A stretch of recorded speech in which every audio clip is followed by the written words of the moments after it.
Welcome to another episode of Studio B Sessions with me, Bindra, owner of Bindra Productions here in Orlando, Florida. If you've been following us, these are unfiltered, unedited, real conversations with people who are in the photo video industry. And just like always, this season, we have Mario here helping us on the producer desk, making Hey this guys, happen. how are you? Welcome back. And our guest today is Lamar. Yeah. An amazing photo video professional and now a studio owner, I guess co-owner with Quentin. Yeah. Welcome. Thank you. I Tell feel us, welcome. well, tell people. So what do you do? I guess tell us people about the studio, you and what you do, I guess. Okay. So I know that's a broad question, right? it is very broad. So I guess I'm a photographer, videographer. I've been doing that for a while. I guess I'll get more into the story because you don't know much about my story. So I started out as a musician at my church when I was 15 years old. I've been playing the piano for when I was a little kid, right? So I got hooked up with the church and started going there. I've been going there since I was 15. I'm 39. Wow, that's a long And time. then as we had some hurricanes came, the building we were in, bad flooding. We ended up moving to a hotel. So then at that point, I started learning how to do sound because we're breaking down every Sunday is me, basically my friends, and the church kind of, went a little bit down because, people don't like going to hotels. Mm-hmm. And then we started building it up and getting more equipment and doing all that stuff. Met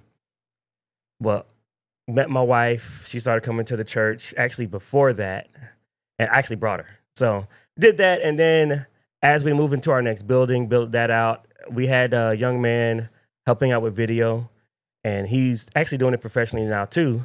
And I just grabbed the camera one day because he wasn't there because I was doing basically the audio, and just started taking pictures, and I just really liked it and just kept going from there. And we've been streaming at that church probably for 15 years. That's a long time. Started from not knowing what we're doing and just trying to get better and better and better. And so I just started from there and just kept growing. And that's awesome. And that's a common, again, thread with a lot of people, especially who do live streaming. A lot of times they start at church or, any other place of faith that they go to, place of worship, because it's common for those places to need these services to get to people, that maybe can't come in or whatever. And it's such an incredible thing that you're learning this technical thing, a place that you're go, you're a volunteer at, and even though you wouldn't think you could learn such high technical stuff at a volunteer position, people do. After years and years of doing this, you're basically an expert at it, right? Yeah, I mean, I from doing the sound, I started doing music. I was singing, I was making music, and then just switched. I moved, came back, couldn't get back in music, just started doing video, and working with things that don't always work half the time teaches you a lot. Exactly. That's an important life lesson. Yeah. How to fix things. How to fix things. People are losing that skill. I feel like it's very important to be able to be hands-on. I find like, again, I'm not that old, but I'm just saying people don't stop need to, like, the current culture is, if it breaks, you throw away. Yeah. Very few people are like, let me try and fix it first. Yeah. It's broke. So what else can I do to it if it's broke? Exactly. We're gonna throw it away anyway, so I might as well take it. I was always like that from a kid. Mm-hmm. I took apart remote control cars when they broke. I just love always taking things apart. Most times probably didn't put it together, right? That was me as a kid. I'd pull it apart, try to fix it, but usually I have no idea how to put it back together. Yeah, and that's how you learn. That's how you learn, and eventually you start being able to put stuff back together. Mm-hmm. Exactly.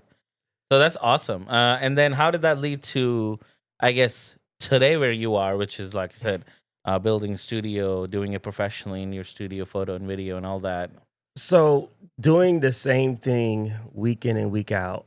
So my team is mostly young kids, and I'm trying to teach them. And, I've had kids go to college. Mm-hmm. I have one, she just became a lawyer. And she's married, and I have another one. He's married with a kid, and he's doing videography professionally, traveling around the country. I'm like, he hires me for jobs now, So it just got like, I want to do this more. So I want to expand and do more things. So, with working with the church, you have a budget, and sometimes it's a very tight, strict budget, and there's certain things that you can't do. And I just want to be able to do more things. And Mm-hmm. hey, I want to try something. Okay, I have no restriction of what I can try in this area. Mm-hmm. Just hey, if I got an extra couple $100, I want to buy this Ultimatte. Yeah. Go ahead, buy Yeah. it. I can use it. Exactly. And that's good freedom though to Yes. have being able to, like you said, just make things happen. Yes, and expanding it out and trying to get more clients and meet people. Mhm. This is always the fun thing. That's one thing I like about photography. You get to meet a lot of people. Yeah. I like doing the family photography as well Mm-hmm. because just interacting with people and well, I'm also a teacher, phasing that out a little bit, Mhm. but being able to connect with the kids and Mhm. it's having fun. That's Yeah. all it was about. I'm like, when they come in, they say, I don't know how to do this. I'm like, well, we're just gonna have some fun. Yeah. That's it. Exactly. Make it easy for them, right? Exactly. Yeah. So at what point did you meet Quentin? I met Quentin at our church conference. A gentleman named Troy brought him in and met him one year. He came in, helped out, and then I guess just throughout the year, met him again. He came to the church a few more times to help us out with little one-off things. And then I don't know, we just started talking more and we were getting ready for the next conference, which was the one last year. And he was like, well, I'm going to Africa for a few months. And Troy, he does this professionally as well on the big stage. Mm-hmm. And he's like, well, we need you to learn how to use some of this equipment. So I'm like, well, at my school building, we have a whole side that we're not even using. Bring it over there. Yeah. So we brought it over and we just started hooking up stuff and doing things. They left. I worked on it a little bit. And this is just how it came about. And it was sitting empty. We were like, we just start a studio here.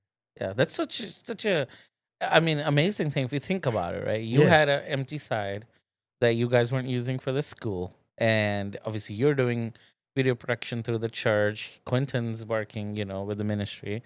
And then somehow you two connect. And it's like the perfect mixture of people. I think about I don't too much believe in fate, but I'm like, that has to be fate, right? Like, you guys were meant to be. And then obviously I love what you've done with it. But it had to start with you two building the spark of let's do something here, and create something together where, not only is it's a nice space, but more importantly, it's a business. It's a place where other people can come and create content, and you guys can create content for other people and stuff like that, right? So whose idea was it to build this studio? Was it you or Quentin? It's funny, and when you talk about faith, it's funny how God puts people in your life, because I've always had that. For years, I wanted to have a photography studio. Now, that's not the main thing that it is, but I was like, man, a place where during Christmas time I could bring people in, because a lot of the studios closed that were doing photography for families. Yeah. And I was like, I want to do that. We had an extra space at our other building, and I would just do it there. But I was like, setting this up and break it down every single time and taking my whole class apart and moving all the chairs around and moving my desk around and then have to put it all back together. It's a lot of work. Yeah. I spend 75% of the time just putting things together and taking it apart, not even shooting or editing. So when he came and just he's like, man, this would be cool as a studio. I was like, I think so. And so it's kind of like he just came in and just like kind of reaffirmed something I already wanted to do. That makes sense, because you look at that space, it's meant to be, because there's a narrow hallway on one side, big rooms on the other side.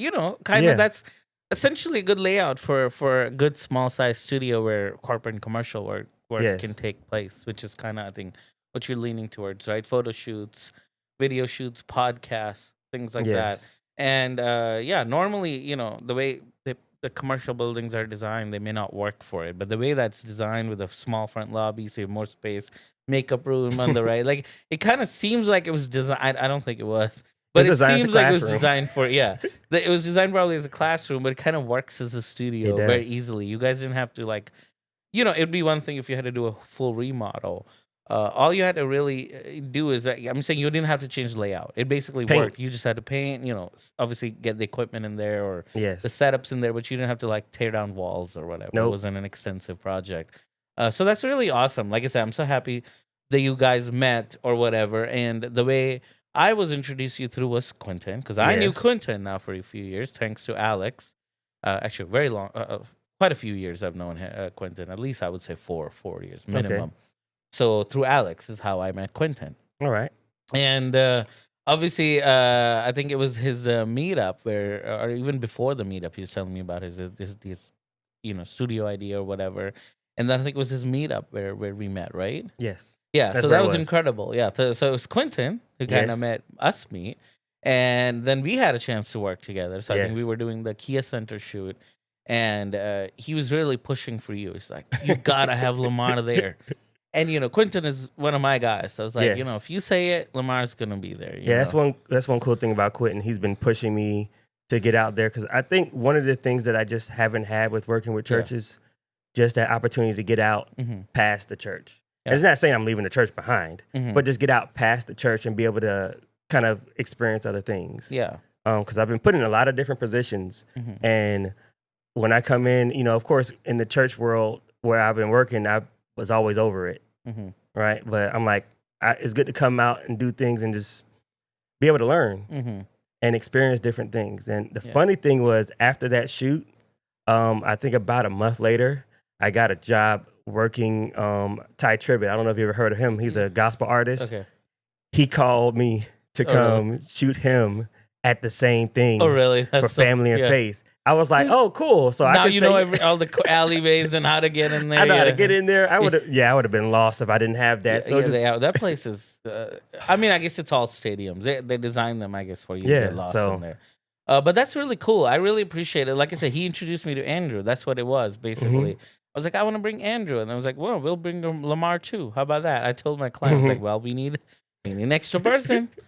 We gotta fit them in. Yeah. That's how it is. And to be real, I trust Quentin's opinion because, like I said, he introduced me to Andrew, and same thing. He knows him from CFAN, and like I said, Andrew is incredible too. Andrew, Yeah, he's talented. Yeah, he's like I said, he like me in the tech side. I love that. He's like so Yes. deep into every little equipment, how to put it together, how to be creative. I mean, he's very creative too. I'm saying as far as Yes. shooting goes.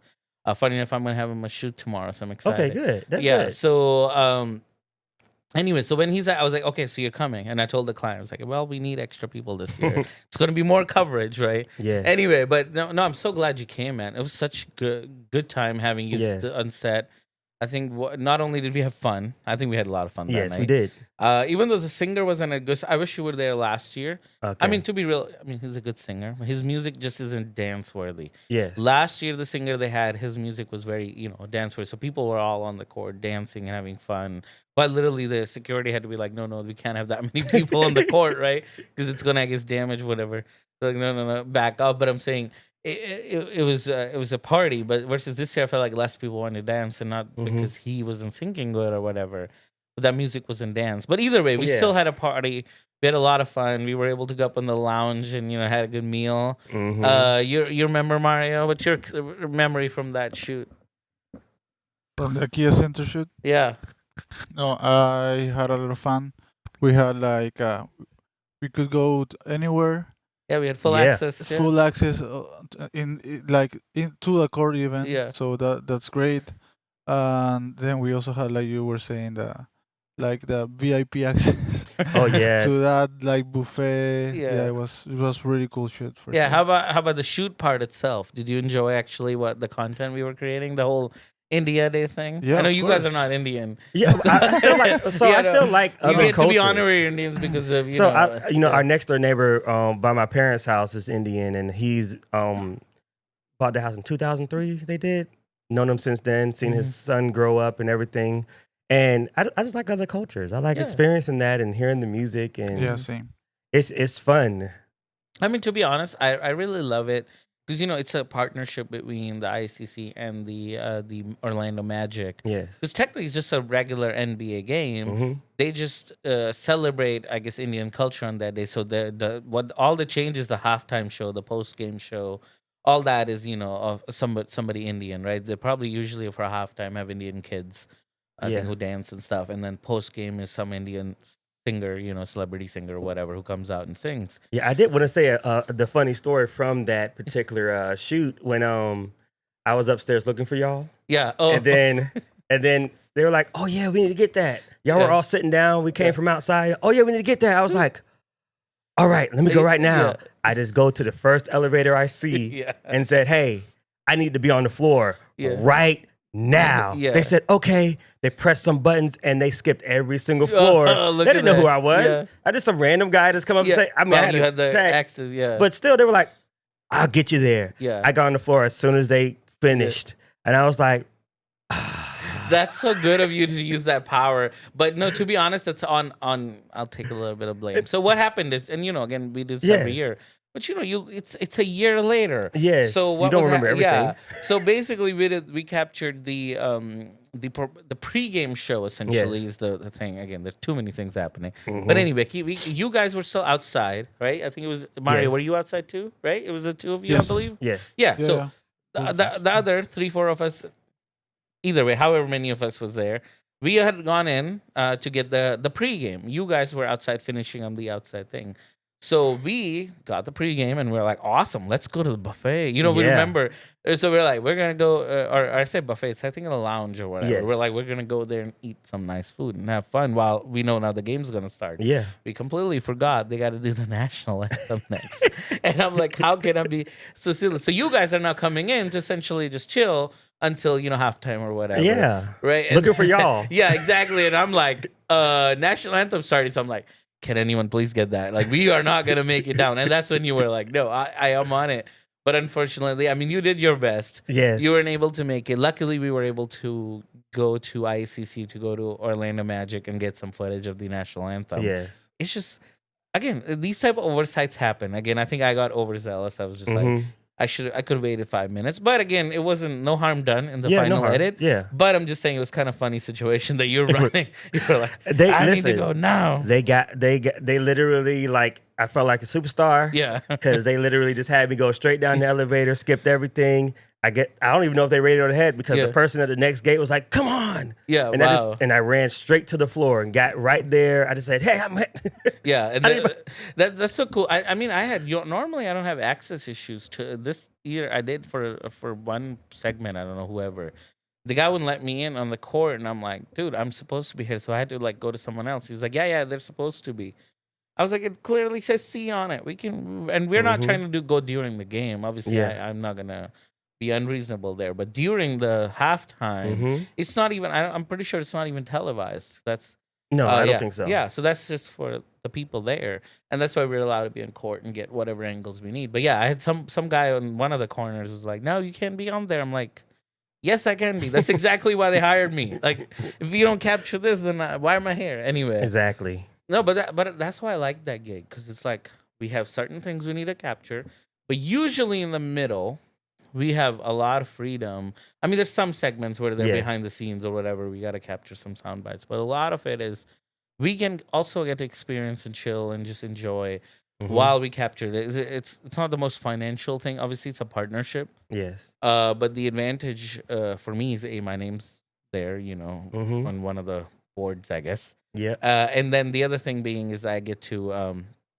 have that access and just have that fun, Mhm. because it's not like a long term thing. It's just a one day. I don't know. What do you think? Do Yeah. you have fun? Yeah. Yeah, I had fun, and I think it's good to be able to bring in people that you don't know because Yeah. you didn't really know me. Yeah. So it's like, hey, let me bring in this guy that he said is good. Yeah. All right, bring I mean, in, to be see- real, I knew you at that time. I had met you at the. Yeah, you at met the- me, yeah. but you didn't really Yeah, know me. Yeah, I you didn't know, have a chance some to random work with guy. you. You know, Exactly. But no, I'm so glad I brought you, dude. We had so much fun it was that a lot day. of fun. And it was so fun actually working with you and getting to know you. And I was like, this is awesome. We should do this more often. Yeah. And because, like I said, the footage you got was great. We had Thank you. fun, like I said, and you used your power correctly to get down, because you did need to go down there. I mean, it's not your Mhm. fault, because, like I said, by the time we realized they Yeah. were already singing, it's not like it takes them forever to sing the national anthem. It does not. Yeah, so it's not like the longest time to get there. And Kia Center is amazing, essentially. Yes. I really don't even know how Yeah. I ended up right by the right elevator. I think our issue is the past. So normal people, I think they control you. Like if you go to an elevator, they'll tell you like you can only get off in this floor or Mhm. whatever. But when you have that courtside access, they essentially just let you go wherever. Yeah. So I think you can end up. Yeah. getting So lost. the next time I went, I got a chance to walk around some more because it was only me. I didn't have anybody else. I was trying to bring Quentin on that Yeah. job. Didn't quite work out. So I'm just walking around the place. Actually, no, I had him bring in my wife. Okay. 'Cause I said, well, your budget's not there at this particular time for this thing. I said, I bring my wife and have her just hang out. Mm-hmm. They're like, all right. They gave her a ticket Okay. and everything. It was fun. Well, that's pretty good. Yeah. So, but we were walking around. I was walking around and let her get in the seat, just trying to figure it out. And I got lost like 2-3 times. Yeah. So I don't even know how I ended up getting on the floor that day. But that day, that time, it was just perfect. Exactly where I was. Mm-hmm. Yeah. That's awesome though. Yeah, that and like I said, it'll help maybe next time if you remember a little bit. Yeah. But that you got together twice and that helped. But also, you not talk about tickets. I remember, yeah, they gave me 4 tickets too. I got to have my kids that day, and then we also invited Natalia and Julie. Like they were all there basically. I mean, I'm saying it was fun to just have everyone there and just have fun. Yeah. Like I said, it's one of those fun gigs that I get to do. It's not a lot. But it's a good gig, and I'm so glad you could be part of it. And like I said, the main thing I liked was we had a good time, we had fun, we captured good footage, the video came out great, the client's happy, we're happy, and like I said, we got to enjoy an NBA game with full side access. Yeah, we could essentially be wherever. Yeah, I still remember last year, like I was standing somewhere, waiting for the players to exit for halftime, but like. I'm just making some social media reel or whatever, where people are just going crazy just for a handshake. And, I'm right next to a player. I could have said hi or what. I didn't. I'm not a basketball person, but I'm just like, cool. This is just good to be here. Like, sure, I'm not like fans of any of these players or whatever. But, I mean, I'll play some 2K, but I don't know each player individually. You know what I mean? Like, yeah. So I was like, oh, this is pretty cool to be here and have this type of access. And I think that's a lot of jobs that make me feel like that, where I'm like, how did I end up here? Exactly. It's like, how? I mean, I did one job. It was just off the cuff. It was somebody called me and said, hey, I need you to do a job. Now, this guy's name is Donnie McClurkin, right? So he's a legend when it comes to gospel music, like legend. Yeah. So I was just got called up by a friend and said, hey, I need you to do this job. I can't make it. I said, okay. I hooked up with the guy. And he's like, all right, you're going to meet with Donnie McClurkin. I said, all right, cool. I'll go to the place and, do all the stuff. I ended up in his hotel room recording him. Just me and him. Nobody else. Wow. I'm so like, he's playing just for you. So I'm like, what is going on? Yeah. Now, of course, you have to act like you've been there before. Yeah. And he knows my pastor and everything. So I kind of sparked up that conversation. Yeah. So he knows, hey, okay, cool. And then we talked about his church, my church, and just different things. He's from New York. And it was just cool. It was like, I can't believe I'm just in the room sitting here with somebody that used to play his music, singing songs when I was like a teenager. Wow. It's crazy. So, you get in those places and you're just like, man, like, how did I get here? Yeah. How did I? I mean, that's really awesome that you were able to do that. Even the Kia Center one, did you have full access? Were you able to go around this thing, right? Then do whatever, So I actually stood on the press box with the other camera people out. Of course, we can't tape it. Yeah. But just sat there and just, watched the game from where they're recording and getting different clips for their podcasts and stuff. And I'm just able to sit there with them. I had a few conversations with them. They're nice guys. And I mean, literally, if I wanted to, I could have just stayed there the whole time and watched the whole game literally from the floor. Wow. That's incredible.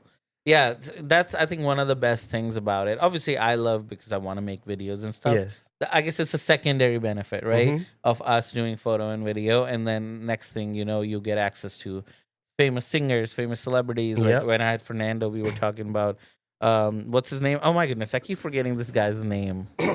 The commercial Miami that we talked with Fernando. What's the singer's name? Mark Anthony. Mark Anthony. Oh, Yeah. I should remember that name. So we just had this car. Same thing like how we did the commercial and we had access to this celebrity right next to us. And, it's just one of those bonus, I'm saying. Not that it affects what we do. We still do the best we do. But it's nice to have access like that where, it's just nice. It is. To be able to go to Kia Center, to be able to, have full access to whatever the what do you call it, lounges or whatever, be able to record content, have courtside access, essentially be wherever. We also got to go to the press room, I believe, for a little bit, right? Yes. Yeah. And I actually have Troy, my other friend. He was like, man, if you would have told me you were there, I could have talked to my people and got you in the where they do all the shooting at. Yeah. Where they actually have the whole big board where they do all the multicam shoots. He's like, I could have told you how to get there. I'm like, I should have just called you. And guess what? You shouldn't know. The year before, Quentin just made it there. So we were with Quentin. He said, yeah, I've been here or whatever, or something like that. So I was like, I'll take you. And then next thing we know, we go in the elevator. I'm pretty sure we ended up. It looked like the control room. I'm like, Yes. there's no way we're supposed to be here, but we were just there. So again, Yep. nobody stopped. The advantage of at least the pass that we had was like nobody stopped Nobody us. stops So you. it's like, oh, we're obviously you have to know how to get there because I have no Mhm. idea how we went, where we went. It was pretty high up, but that's pretty cool. Again, like you said, it's just not the most important thing, but it's cool to have that access. It's cool to be able Yes. to. Plus, I like about that gig is the freedom that I have. So I wouldn't normally do if it was just like actually just go type of gig. 'Cause, like I said, it's a sponsorship partnership type of thing. But I do really like that they do give me freedom. They're like, hey, Mhm. this is obviously the requirements. We got to capture the India Day stuff happening there. But outside that, like I get full freedom, like what coverage I want, where we want to Yeah. be, what do we want to do, who we want to interview. It's not like anyone's pressuring me to do anything. So it makes the day go by really fast, right? Yeah. Anyway, let's switch gears to you. I know you also do photography. You say you love Yes. doing family photography. Is there any is that your favorite thing to do or? That it's fun to do that because I get a chance to talk to families and meet people. I mean, I did a family reunion once. It was like 50 something, 60 people. Yeah, it was a lot. That was pretty fun. You have to know how to be assertive and nice at the same time Yeah. because nobody's listening to Yeah, you. because that's a lot. That's a big family. It's a reunion, big yeah. family. But I want to get more to small businesses, being able to help people out and grow their business Yeah. and grow with them. Exactly, and that's a good partnership to have with Quentin because his primary thing is trying to go to businesses and things like Yes. that. So I think you guys can. That's what I'm saying. It's a good Yeah. person to have a studio partnership with. Now, have you decided how you're gonna promote the studio and thing? I know last time I checked, he was still trying to get Yes. things kind of going. So- Getting finalized or whatever. Quentin, this is for you. So Yeah, you my better be life listening. my life is busy, Mhm. especially towards the end of the school year. So I was really really hands on in the Mhm. beginning, January, February, and then end of school year. When you own a business, there's all kind Mhm. of stuff you have to fill out because I'm running the school, I'm principal, I'm doing the grades, I'm teaching. Gymnastics season because my son's in gymnastics is around that same time. He went to nationals this year, so like Well, every other congratulations, weekend. yeah. Thank you. So every other weekend I'm out of town or I'm doing this, I'm doing that, and I wasn't going ghost from the business. It was just I had no time. Yeah. And this is the time, this was a very pivotal moment in his gymnastics career, getting up to the next level with it's called optionals, where they get to do some of the fancier things. Mhm. So it's like this was the last year of him doing where he had to do certain routines. And it was a hard routines too. So I'm back more or less full force trying to go at it. So we've been trying to make content, get people in the studio to film content, and I'm trying to convince Quentin to do his podcast Yeah. and everything. I need to do I one mean, as you guys well. have space now, right? Yeah, we have Just space. ready to go. So yeah. it's just getting him to do it, getting me to do it, and we're used to being behind the camera, Yeah. not in front of the camera. Mhm. Like, Yeah, this this is- is tough. I get it. it's yeah. it's tough, Mhm. and sometimes you have to put yourself out there in order to get your business out. Mhm. So now it's time to get us out there. Yeah. Yeah, because initially, like I said, like you said, these months have been mostly getting the space ready, right? Because not only, as far as I know, Quentin was and you, like you say, you've been running the school, doing your photography.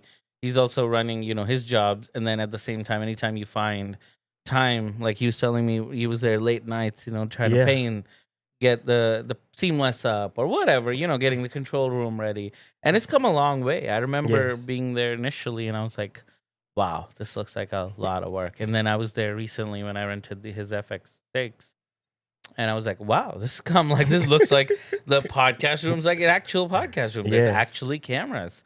I have no idea where you're acquiring so much money because there's so much gear here. Because there was like so many. I know, and his obsession with Blackmagic.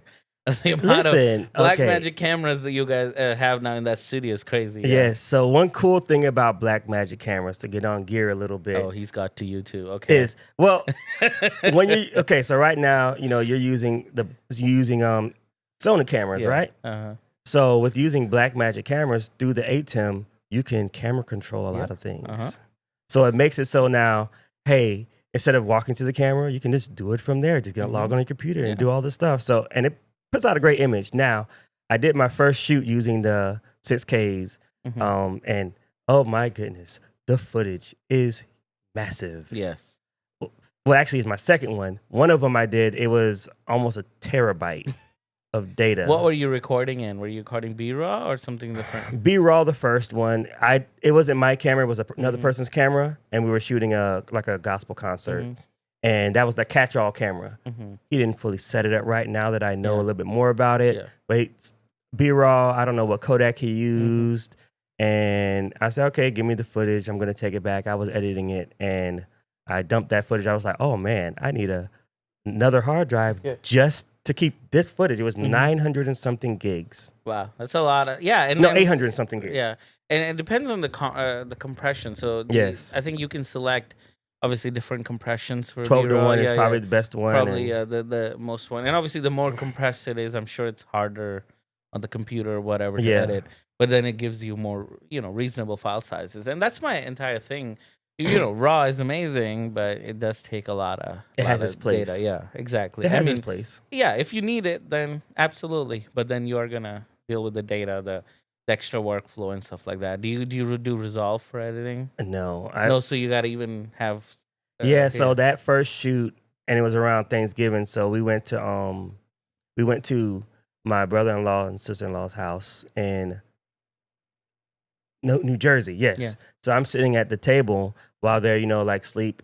My brother's, he's in his doctoral program, and he's studying, and I'm over there editing footage. Trying to get this stuff out there. What were you using, Premiere? I was using Premiere at the kitchen table, and he's in the room doing his homework because that's crazy. Were you at least using M1 style computer so it was faster? Yes, okay. So I have an M1, but it actually doesn't edit too bad. It's just getting over the fact of learning how to take that footage and put it in there, and using LUTs and all that, getting it transferred over. Yeah, and actually being able to take advantage of RAW. I've heard, again, I'm not an expert on. They had just created a plugin for it. Yeah, because you want to make sure that's actually changing RAW, not just manipulating whatever you have in there. Because then you lose the purpose of RAW, right? Yeah. Yeah. So, but I was like, okay, I need to learn this a little bit more. Then I started that. After that, then I got hooked up more with Quentin. And I did a shoot with somebody, and it was a couple minutes, and it was like 200 gigs. Yeah, I mean, hey, there's nothing wrong with Blackmagic cameras. They're amazing. Yes, but yeah, he's some extra obsessed. Like every time I go there, I'm like, there's more cameras, and they're all Blackmagic cameras. We have 8. Right? Yeah, exactly. That's what we have. And 8. I'm pretty sure you go another month, it'll be 10. 12. At least that's what it feels like to me. But again, that works for him. That's his workflow. I mean, I know he finally added a Sony camera because he's an FX6 now. Yes, he added that last year. Now I use Sony. I've been using Sony for a while. I bought an A7 III. That was my first camera. Well, second camera. I was Nikon before. Okay. So I got an A7 III and an A7 IV. I like them. And now it's just. Then we got a deal on the Blackmagic 6K Pros for the studio. Now I'm like, okay, what do I want to go to next for my kit? Yeah. So I don't know. I'm looking at the A7 IV is a pretty good camera. Yeah, FX3 could be a good add-on to it too for video. Yes. Yeah, because you I don't know if FX3 would be good for just photos. That'd be no. Yeah. I wouldn't use it for photos at all. So I'm like, so it may be good to add an FX3 or FX30 to it or something like that. Yeah. So which, as we were looking, Sony has increased prices on cameras, so bad time to be thinking about buying cameras. But you would think used market wouldn't affect from that, but yes, people are going to jack up their sale price. Yeah, it is what it is. But I'm not in the market yet for it, but I know most likely a FX3 or FX6 is probably my next go. But hearing in the group chat that we have with the other filmmakers, and I think the FX3 might be the first place for me to go, because then my A7 IV is the B cam, and then when I shoot photography, A7 IV transfers over to my A cam, and then my so exactly. Plus, the other thing, the advantage you would have is Quentin has an FX6. Yeah. So if you needed it, you don't have to go far to grab an exactly. FX6. And it has its uses. Like I said, we used it. We created great images from his FX6. We had 2 of mine and 1 of his there. And I really like FX6. Like I said, it creates a really nice, like I said, footage. The roll off is nice. The photo, the video is detailed. The load height is nice. But again, if you're doing corporate stuff, then FX3 can work too. Mm-hmm. It's not like that Gotta important build to it have an up a little FX3. bit Yeah. just to make it look beefier. Yeah, you add Yeah. an ND filter, Yeah. functionality. It's not 100% the same, but most corporate people would notice. Now, if you're trying to fit in other people's workflow, that can be nice. For Yeah. example, like right here, I had two FX6s, so it made more sense to have an FX3 to match. Exactly. But so I guess there's uses for both, and again, if you have access to both, that'd be the key. Yes. And I know he doesn't have an FX3, so that may make more sense for you to have an FX3. And that's why, and that's Yeah. one of the reasons why I was thinking about it as well. It's like you have FX6, I have Mhm. FX3. We Yeah. need to take both of them out. Boom, we have Mhm. both. Instead of you Yeah. having to buy everything, because he has Mhm. 50 million cameras. Yeah. I talk about just cameras, racks and racks. Oh and racks man, of yeah. equipment. So not that many people can give me a run, because I feel like I have more equipment Yes. than anyone in Florida. But Quentin comes close, is what I'm saying. Yeah, yep. It's a lot of equipment and stuff that's kind of specialty live stream. So I do a lot of live streaming too. This decent chunk of money for us. But I do more corporate stuff. I think Yes. but he's a go-to guy for me. Anytime I'm thinking of coding for a project for a bigger stream than what I would normally handle, he's a good partner. I always think of him like, oh, if I need racks and racks of equipment, who am I gonna call? Oh, Quentin. Yeah, Yeah. I mean, the stuff adds up really quick. At my church, we have an A10 Mini Mhm. Extreme Yeah. ISO. So that's 8 cameras, and 8 Mhm. inputs. You Mhm. think that's a lot. It Yeah, is not. nothing. As soon as Especially with outputs, because it only gives you 2 outputs. it only gives you 2 yeah. outputs, but even besides that, once you add in a presenter rig, a pro presenter Mhm. rig, and if you really want to do it the right way with lower thirds coming out of it and everything, that could be 4 outputs right Yeah. there. So like that's half of it. Yeah, exactly. And those are HDMIs. If you want STI, that Yeah, doesn't work. So now you're adding a constellation to your kit. Right? yeah, Anyway, yeah. Then yeah. you need a video hub. Then you're adding that. yep. You need to do green screen. You're adding an Ultimatte. Hey, I mean, people and- listening to this, if you have no idea what we're talking about, please do not research. You will Yeah. you will be broke very fast. So we just got Yeah. an Ultimatte too. 'Cause Okay. we went to Infocom. We've been thinking about doing more green screen work, and of Mhm. course the ATEMs can do green screen work. Yeah. Very limited. But yeah, it's not at that high quality. But we- Ultimatte is a different level of green man. screen work. Yeah. Right before we came here, we were working on it, and it's just it's amazing. Yeah. See, again, if you're doing basic news style stuff, low end green screen, then ATEM is fine. I like the built in, chroma key stuff that it has.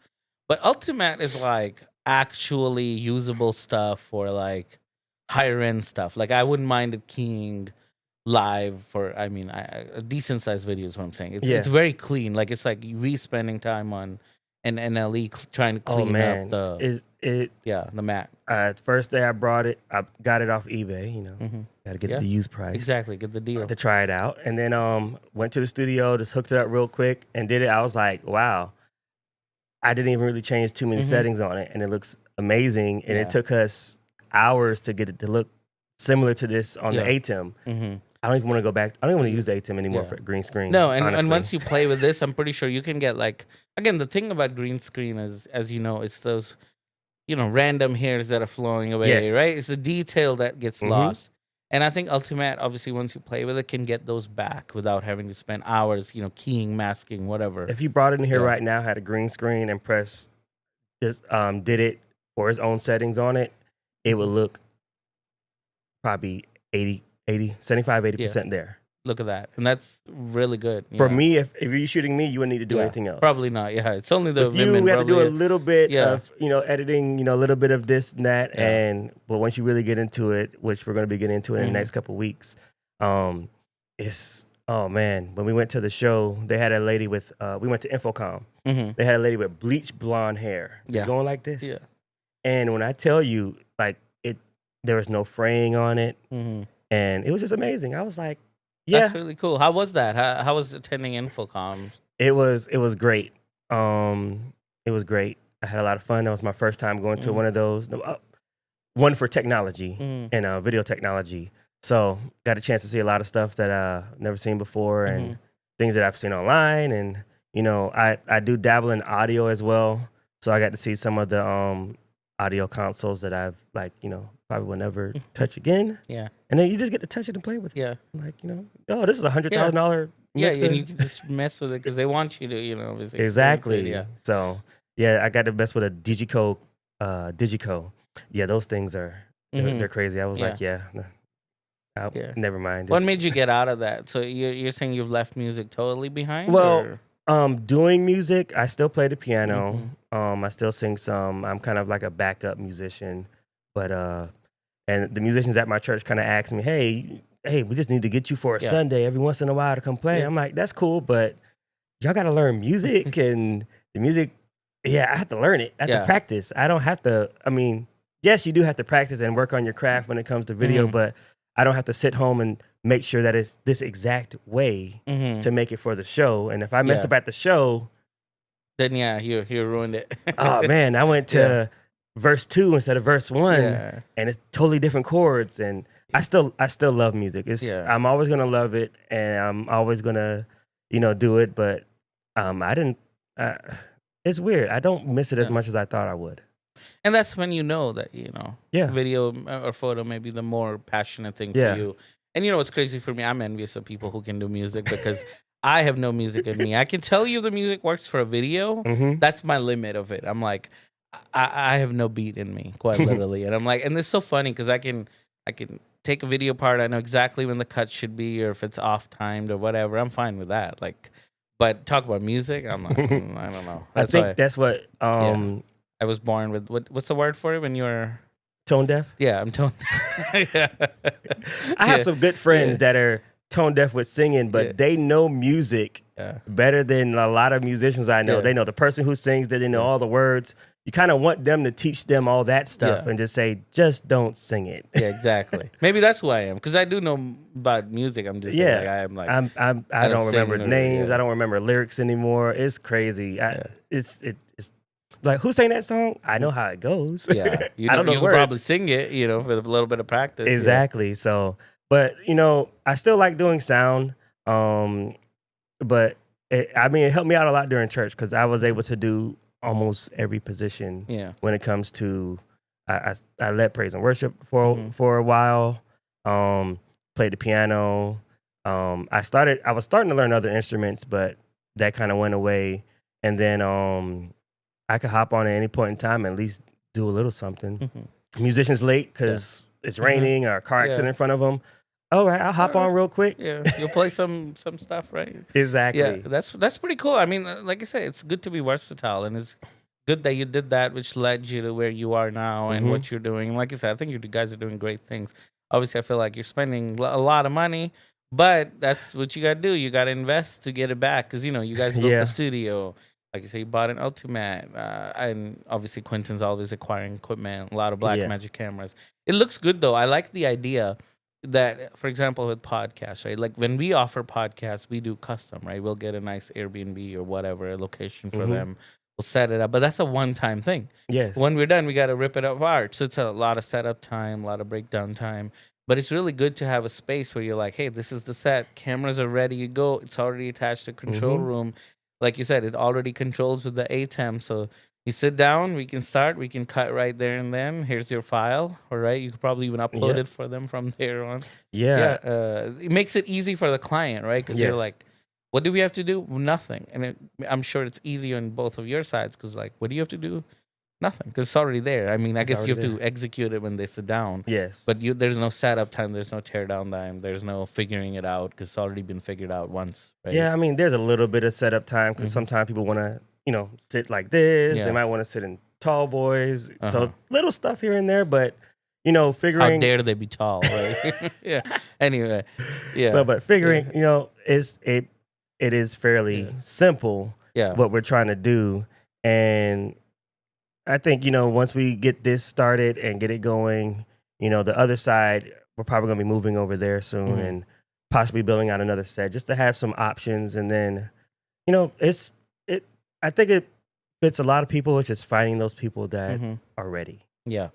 What about the school then? If you start taking over the other side too, because obviously you have one side, right? And you have the school on the other side. So are you going to move school somewhere or what's happening with the school? So little back history. My mother started a daycare when I was in middle school. Okay. So she used to take care of old people when we were in California. Then she moved here and started taking care of kids.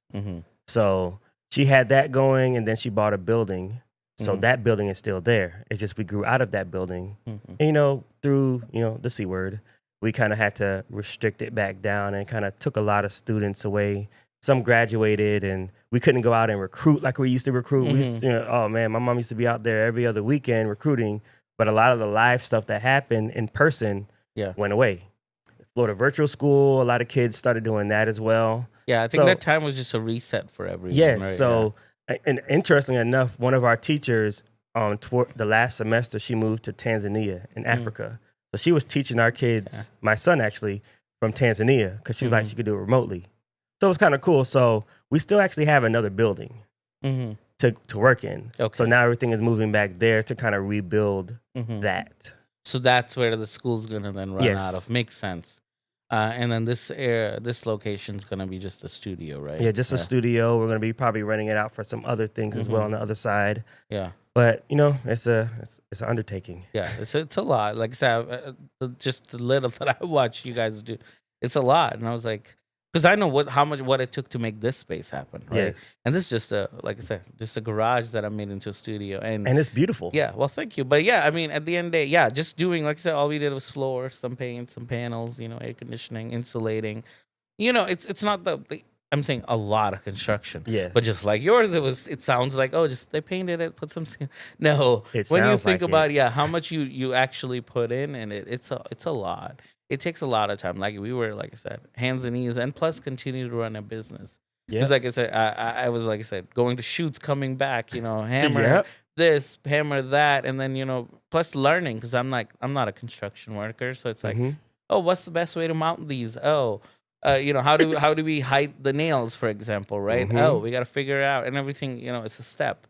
It's a step, and then but ultimately, like I said, I love the result. Now that it's been done, we've been using it for what I wanted to get out of the space. This is perfect.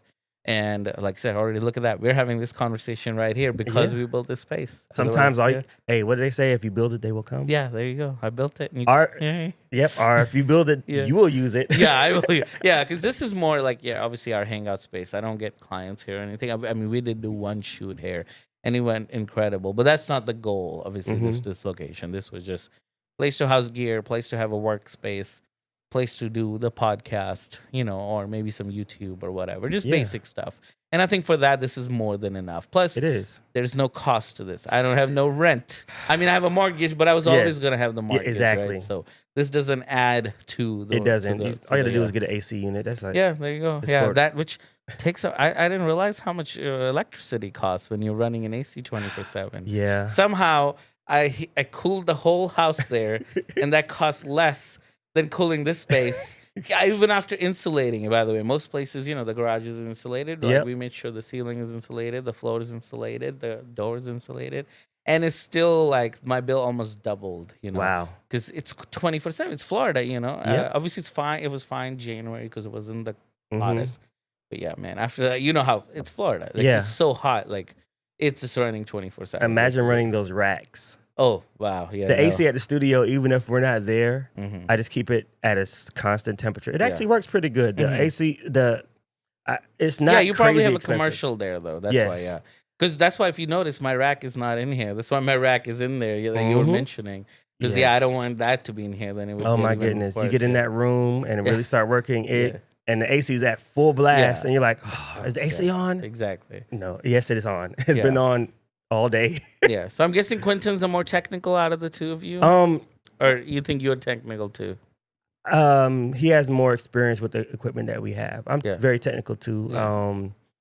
It's meeting somebody that's more technical than me was interesting because that doesn't always happen. I was always the technical one. I was always the one tinkering with stuff. I was like, hey, Quentin loves tinkering with stuff too. So I was sitting in the studio the other day, just hearing him explain some of the stuff. Yeah. Of course, I understand it now. Yeah. And I was like, Quentin, do you know that you're a genius? Yeah. Don't let anybody tell you anything different. No, he's a great guy. My issue with Quentin is the opposite. Believe it or not, I love talking about what we do, right? Video. Yes. Video production, just tech gear in general. Problem I have with Quentin's just like me. So he and I, if I start talking, I'll get no work done. We'll be there hours talking, and I'm like, holy moly! And we can, and it's not a bad. I'm saying I love that, but I'm like, if I start doing that, my business will shut down. If Quentin and I got become business partners because, so there was a while we were thinking about it, and I was like, because I wanted to run like an AV company. There was a Yes. debate between for me because that's his thing, right? I do live streaming, but it's to help brands. That's Yes. the limit of what we do. He obviously can go deeper, I'm saying doing a whole AV thing. So we were thinking about it, and I was like, I genuinely was like, this guy's so like me and so gearhead and so tech that if he and I became partners, we would just sit and talk for hours. Nothing's actually going to And get then go on done. B&H and Yeah, buy exactly, some and stuff. buy. Right. I don't need somebody who would be the opposite, who'd tell me do not buy. Believe it or not, I literally was like, this year I'm going to buy less gear. $50,000 later in last 30 days. I mean, you saw walking in. I'm like, what am I Yeah. doing? I mean, to be real, again, everything had a reason, but still, Yes. I You don't can need a always Quentin in find- my life. Is You what I'm can saying. always find a reason. Yeah. Right. Which is why I don't need another Quentin to find me more reasons to buy. We're both married. Ultimatte. We know. Yeah. We know. Yeah, They exactly. can say, hey, Yeah. I could buy these other shoes. I could Yeah. buy this other Yeah. outfit. And we can Yeah. buy another camera. Yeah. So Like right there, I was justifying, I was like, oh, I gotta acquire an FX2, because I need a photography camera, but I also needed to be video, that's just, that's just a constant thing. I also want to talk about, I have a client that I've been helping through my chamber, Austin Arthur. He runs like a management company, we can call it, right? Like an agency, advertising agency. So anyway, Yes. he'll call me sporadically. It's just one of those clients that I've known for a few years. I'm happy to help him, but nothing, major or whatever. Anyway, so he calls me for this shoot earlier this year, and it was he with his brother owns a gymnastics Yes. location, and I've been always wanting to film that because again, I like. Most of the stuff you do is a little boring, right? So anytime, I'm sure people have heard this by now. Anytime an exciting thing comes up, I'm all for it. Yep. So he calls me. He's like, "Hey, yeah, we're gonna do a shoot for our gymnastics," and I was like, "Let's go!" I even called Emmanuel. Like he wasn't part of the shoot. I was like, "No, you're coming. We're gonna go have a good time." I thought it would be like a B-roll, because he didn't tell Yeah. me a script or anything.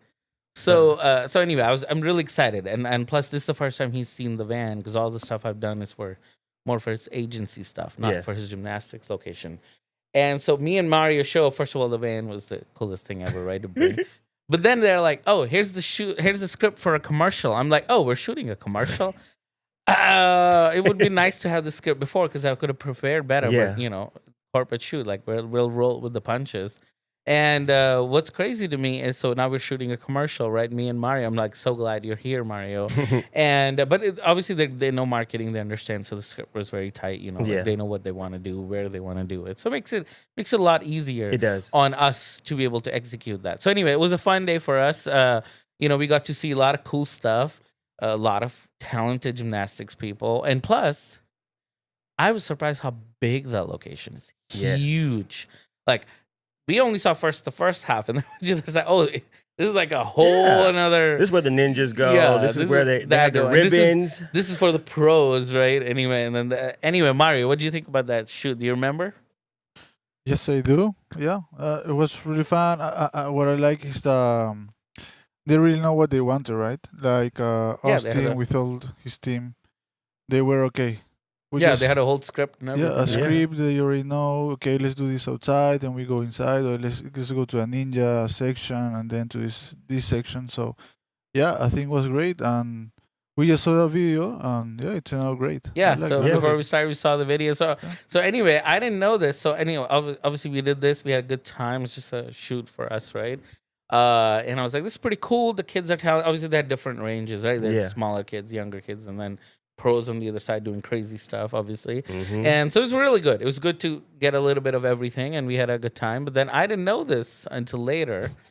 When we were on the pro side, we were actually filming your son Yep. because he goes there. He goes there. Yeah, and tell about that. Like, how did that? You so essentially, again, from my side, I guess I was visiting, I guess, Quentin the day I rented his FX6, Yeah. and you were telling me about it, about the gymnastics place, Yes. and I was like, that was me. And I don't think you knew that, right? Like, Nope. No. So go ahead. I mean, So my son does gymnastics, and He loves it. He started out just by flipping off of everything. And we were like, we got to get you into gymnastics. It was the big C word, COVID time, and couldn't do anything. And then finally it eased up. And we're like, we're taking you to gymnastics. Yeah. And we took him, and it just took off. And he loves it. He loves doing it. And I mean, and you didn't really get to see the really cool stuff. So one thing that gym does, I love that gym, by the way. What they've done for my son, the structure that they've put in place for him, because we had to move to there. And they're just really cool people. It's a good group of parents as well. Mm-hmm. You know, after meets, we go and eat together as a team with the coaches. I was like, what? What? We're eating with the coaches? That's so great, right? Him and his wife, this lovely people. But they really train those kids really hard. And my son loves it. The first day he went to that gym, he said, "Daddy, I'm sore." Oh, wow. And he was so smiling. They worked him out, yeah. Yes. And he's like, yes, I just love this place. So, and, but the really cool thing, it would have been nice for y'all to come, was when they do their actual Olympics, the mock Olympics for the pre-team. Oh man, they had my son in the ceiling tiles. Yeah. Wow. It was crazy. And his kid came on the zip line as Spider-Man, and it was, so they do a lot of stuff for the kids. And you know, the commercial really did turn out great. I saw my son's head in it. Yeah, I know. I was like, and obviously we didn't edit that, so they edited that. That was one of those where, we handled the footage, so I had no idea how they're going to edit it. Obviously, it came out great. We watched it, like I said, right before we started, and it was incredible. But what's crazy to me is, like you said, it's one of the largest facilities, I think, for gymnastics in Florida. Yes. And then on top of that, like I said, I know Austin for a while, and I think his brother, and I think it's his wife who's running this, and they're doing a great job. It's good too. I've obviously met Alexander at Austin's office. Had never met his wife, but I think they're doing great. We also got to film, I think, Austin's children there for part of that. Yeah. But again, at the time, I didn't know. I knew you because we had met and done the Kia thing. That your son goes there. So I'm filming, and I think you were talking about, and so it's crazy. So we've shot this thing. We moved on, right? Mm-hmm. And then you were telling me about it. And I was like, what? Your son goes there? So I filmed him, and obviously there's way more footage of him that we did. Obviously, they used what they used. Mm-hmm. But like, it's just such a small world. Like, that we didn't know people between common, and your son's going there, and he's also going to be like he's, like you said, he was in the nationals or whatever. He's doing really amazing.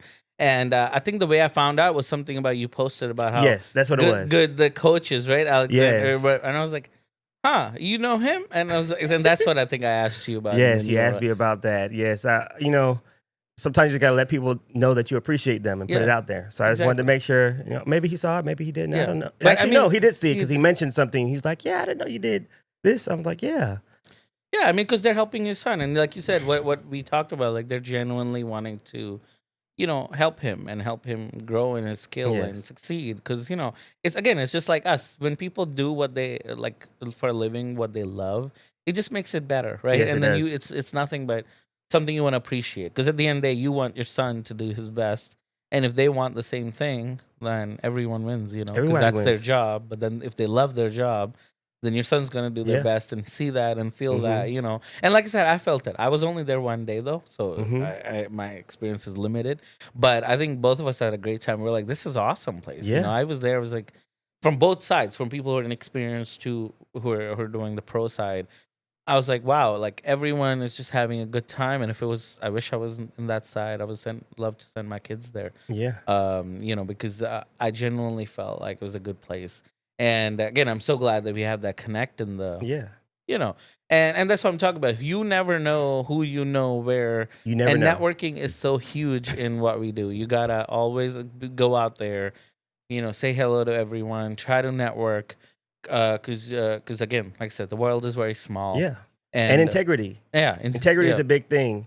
I can't tell you how many, when I go on a church shoot, now my pastor, he used to preach all around the country a lot. Now he's kind of not stepped away from the road, but kind of stepped back and took back over the church. And I'll go to some places and they'll know who I am and where I came from. I didn't tell them. Yeah. One time I was in Tennessee doing a church conference, just doing photography and some video work for them, recap videos every day. And He was like, "Yeah, I know exactly who you are. I know your team and everything." And the great thing about it is, most of my team are teenagers. Mm-hmm. I actually acquired preteens a few years ago. I had a kid started when he was 9, and he's probably one of my best people right now. And he's 11, I think, 12. Wow. He just turned 12. And working with the young people there is just so amazing because, like, you sometimes I sit back and I get everything started and just kind of sit back and let them do their thing. Yeah, it's a spark, right? Some It people is. just have the spark, and then I think as a teacher, obviously, I think that's what makes also a good teacher or bad teacher or whatever. It's like Yes. being able to bring that spark out of somebody, right? I think that's the key because I remember growing up anyway, having teachers who were just like, do this, and I'm like, this is so boring. And then teachers who make even boring things interesting, right? They make you want to be part of it. And I think so. It also goes on to say how good of a teacher you are, because if you're bringing these young kids to have more interest in then doing their best, then I mean that's all they really want, right? Somebody to pull out that spark out of them, right? Yeah, and I'd like to try to. I tell them, I said, I know some of you aren't going to be in this forever. You know, you're just doing this because you want to do something, or your parents made you do it in the beginning. Honestly, most of them, their parents made them do it in the beginning. But as they grow to love it, some of them will do this professionally. And that's how you find out. You know, like you said, I'm sure a lot of parents send their kids to the gymnastic vocation. Not everyone turns pro like your son is, and that's where the spark is. Right, you have to find it. You're like, oh wow, yeah, this is. And I'm sure the coach notices too, right? He's like, oh yeah, I gotta hone the skills of this kid. He has potential. Yeah, and one thing I love about gymnastics is it teaches so much discipline, and they have to work at it, and it's physical. And the big thing is, even if he doesn't end up going to college for it, let's just say, because of course he aspires to do it professionally and go to Olympics one day. But even if that doesn't happen, he just does it and stops when he goes to college. You still learn how to deal with people, deal with adversity, deal with winning, deal with losing, which is a huge thing. Exactly. Those are important life skills. Yeah. Important life skills. You already went through that. You've been at the top, you've been at the bottom. You did it where you got all the medals, and you've been there when you got no medals. Yeah. And you know how to deal with it. And sometimes those are the life lessons that they have to learn that not all kids get a chance to learn. And the coach is on them. Yeah. Coach Xander is on them. He was actually coach of I forgot to tell you, he was coach of the year this year. Oh, really? I didn't know that. For USA Gymnastics in the whole country. Wow, that's awesome. Coach of like the year. Said, they're killing it, man. Both the brothers, they're on top of what they're doing. I mean, Austin's everywhere too. I mean, he was running for commissioner, I think. He was? I didn't know that. What was he running for? I don't know. It's some office too. Like, I helped him with some of his campaign stuff. So yeah, they're always out there, out in the community, helping people. We also helped him with a documentary that he's trying to do for Winter Garden and stuff, East Winter Garden. So, like I said, they're always out in the community doing something, helping out, and that's awesome. I mean, it's the same thing for us. Like I said, Quentin's doing the same thing. I mean, I need any help. Funny how it's rare. I know. Like I said, I usually have everything, and I usually know most of it. But again, even I don't know everything. Yeah. Nobody knows everything. So, and Quentin's my guy. Usually, if I don't know anything, he's the one who's going to know that specific thing. So, like recently, I was thinking about getting live view units, know? And guess who I called, Quentin. I mean, he doesn't answer my phones anymore since the studio because he's busy. But he called me back. You know what I mean? Like, because I know he's busy, getting that place wherever you want. And we're about to go to Africa again in about 2 weeks. Look at that. And then how long are you going for this time? 17 days, I think it is. 16, 17 days. It's a long trip. Yep. He got them to bring the Sony or you Blackmagic? I'm taking my Sonys. I'm doing photography for this trip. Okay. And is he gonna do video? He's doing video. So it's gonna be fun. He's taking his FX6. So that's what I thought. Yeah. Yeah. Blackmagic isn't the best for run and gun. Yeah. Unless you want to manually focus all the time. But he's good. And like I said, he was saying he's knowledgeable about it too. I called him and he was immediately able to answer my questions because I was like, hey, I want to acquire some of these. What do you think? And whatever. And he was like, yeah, this is how much it's going to be or this is how much it's not going to be. There's another company that was able to research, and that's what you need as somebody in the industry. And that's why I'm saying it's so important to have the network where I know a lot about it, but I don't know everything. And like you said, you guys went to Infocom. He knew the latest products and stuff like that. And he was Yeah, like, yeah, this is right. And then I was like, okay, thank you for pointing me in the right direction. And, I was able to go. Same thing when he wanted the FX6, he had called me. He was like, send me a photo of your rig. He wanted to see how to rig it up or whatever, or Yeah. what his options were. And that's what I'm saying. It's a collaborative industry. You It work is. together and you succeed together. Now talk about pricing strategies. How are you? I know you do photography, you do Yes. videography, you're doing some podcast stuff, you're doing live stuff. I mean, there's a lot you guys do. Yeah. Let's go with photography because that's mostly what I've seen you do. At least when I'm approaching, you're like, I got a photo session. So how do you normally price? What could somebody? Let's say somebody's interested in it. And I know it's skill based. There's a lot Yeah. of ranges, but what can somebody realistically expect to charge?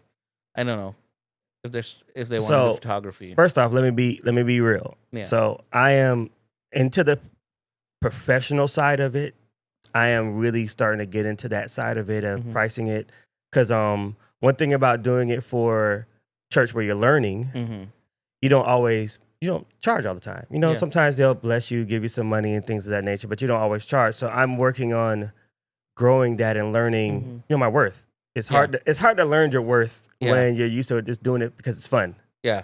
So I would say if you're starting out, of course, you're going to do a lot of free stuff. Mm-hmm. You do a lot of free stuff. I suggest if you have kids, do your kids. Mhm. If you have a wife or fiance or brothers and sisters, parents, do them first. Mm-hmm. That's the best thing to start with. I am trying to get into the,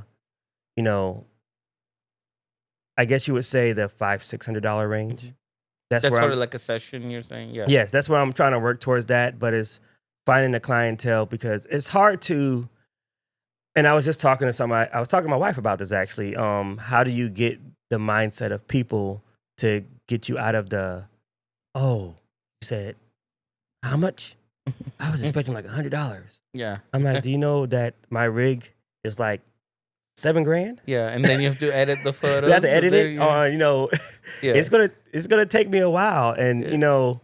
and of course, getting out of what you think is a good deal, because it's like I do this. Mhm. So for me, it's like if I needed a picture, I just set it on a tripod and take the picture, Mhm. But for them, it's like, oh no, you need the expertise, you need the posing, you need to have somebody that knows how to a little bit about makeup. Mhm. Maybe Lights, camera. yeah, you and know, yeah. what's the undertone of the person to be able to light Mhm. them correctly and make sure that when you go and post, it's not as much work. Hey, I Mhm. need to be able to give you the stuff, turn around Mhm. same day, Yeah. or I need to do high end type of thing. So, I mean, I would guess if somebody's just doing a regular photo shoot, Mhm.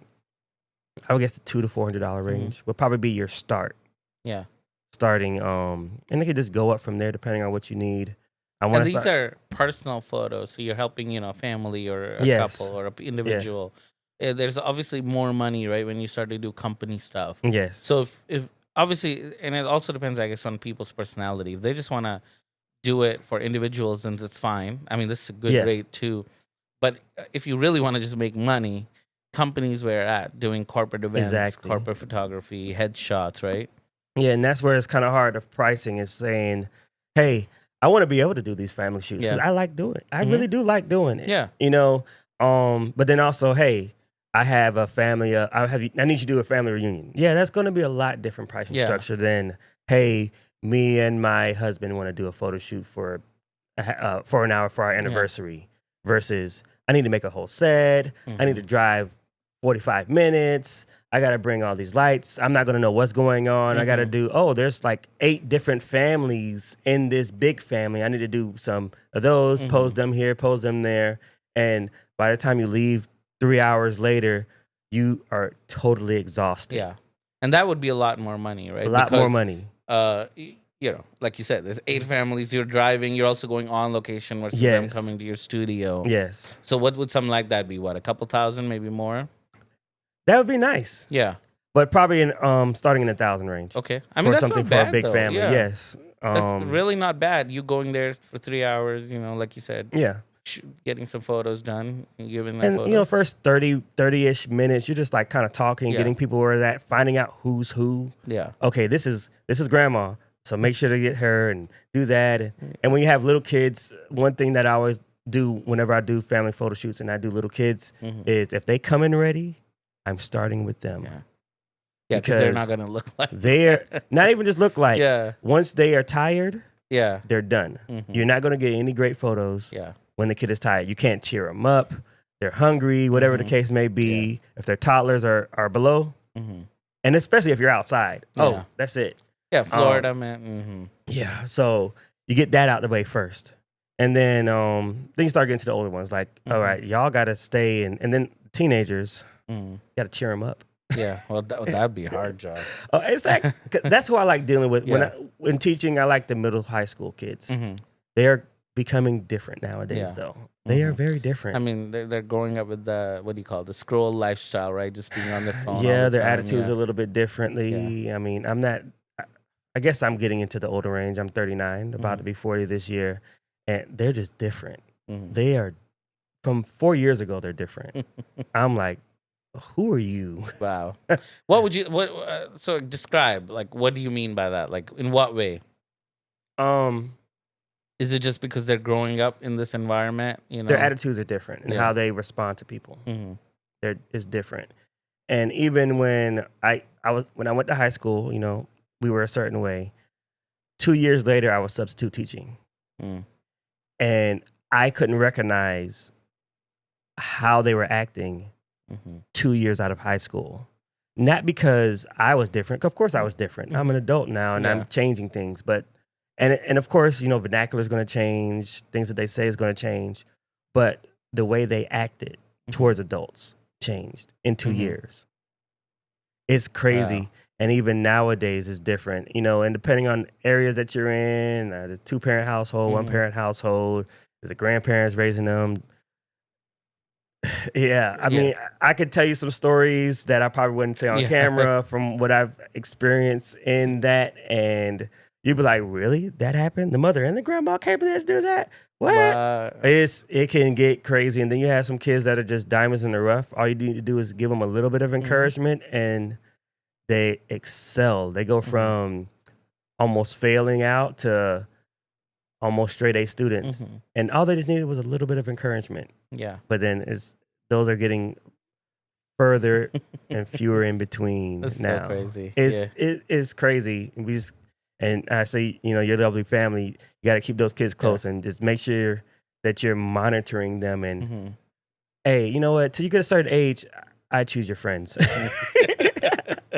Yeah, no, I totally agree, and I don't know how much we'll be able to. We'll try, because you're absolutely right. You know, as a dad, I'm starting to realize that. To be honest, I felt like I had full freedom as a kid, and maybe I'm looking at it more, now pleasantly, because I only have the happy memories or whatever. But I don't remember my parents restricting me much, and I was one of those kids that I was just like, like I said, I was just like happy watching Pokemon and crap, as a kid. So I was like, oh, let me play some on my PSP, play Pokemon, go out and maybe play with my friends, some soccer or whatever. Yeah. You know what I mean? Like that was my growing up. So I was never into any of the crazy stuff now kids are into. I think, and I hear stories and I'm like, whoa, what are they doing? well, I think, But to be honest, if I had a device in my pocket with the internet, who knows what I would be yeah, doing. there's that part of it too. But I think it's also just the way some people are some kids are being raised. Yeah. And the thing is, where you're at most of the time is what rubs off on you. Because, my daughter's 5 and, and she doesn't say anything bad. So it's not even bad. It's just she'll talk certain ways and use certain words that we don't use. Not necessarily bad, just incorrect English. Yeah. We don't talk like that, but she's at school. Mm. So she picks it up from the other kids. Yeah. And when they're little, they pick up that type of stuff. When they get older, they pick up other things because, I monitor my son on the internet. Excuse me. And I monitor him. So I kind of know what he's doing and kind of do that. And the kids that we hung out with, our parents knew each other. Sometimes it's like the parents are crazy. Yeah. That's the problem. And it's not even the kids. Sometimes it's just like, and then and it kind of jades you a little bit being a teacher. Even though I wasn't at a big school, we're a very small private school.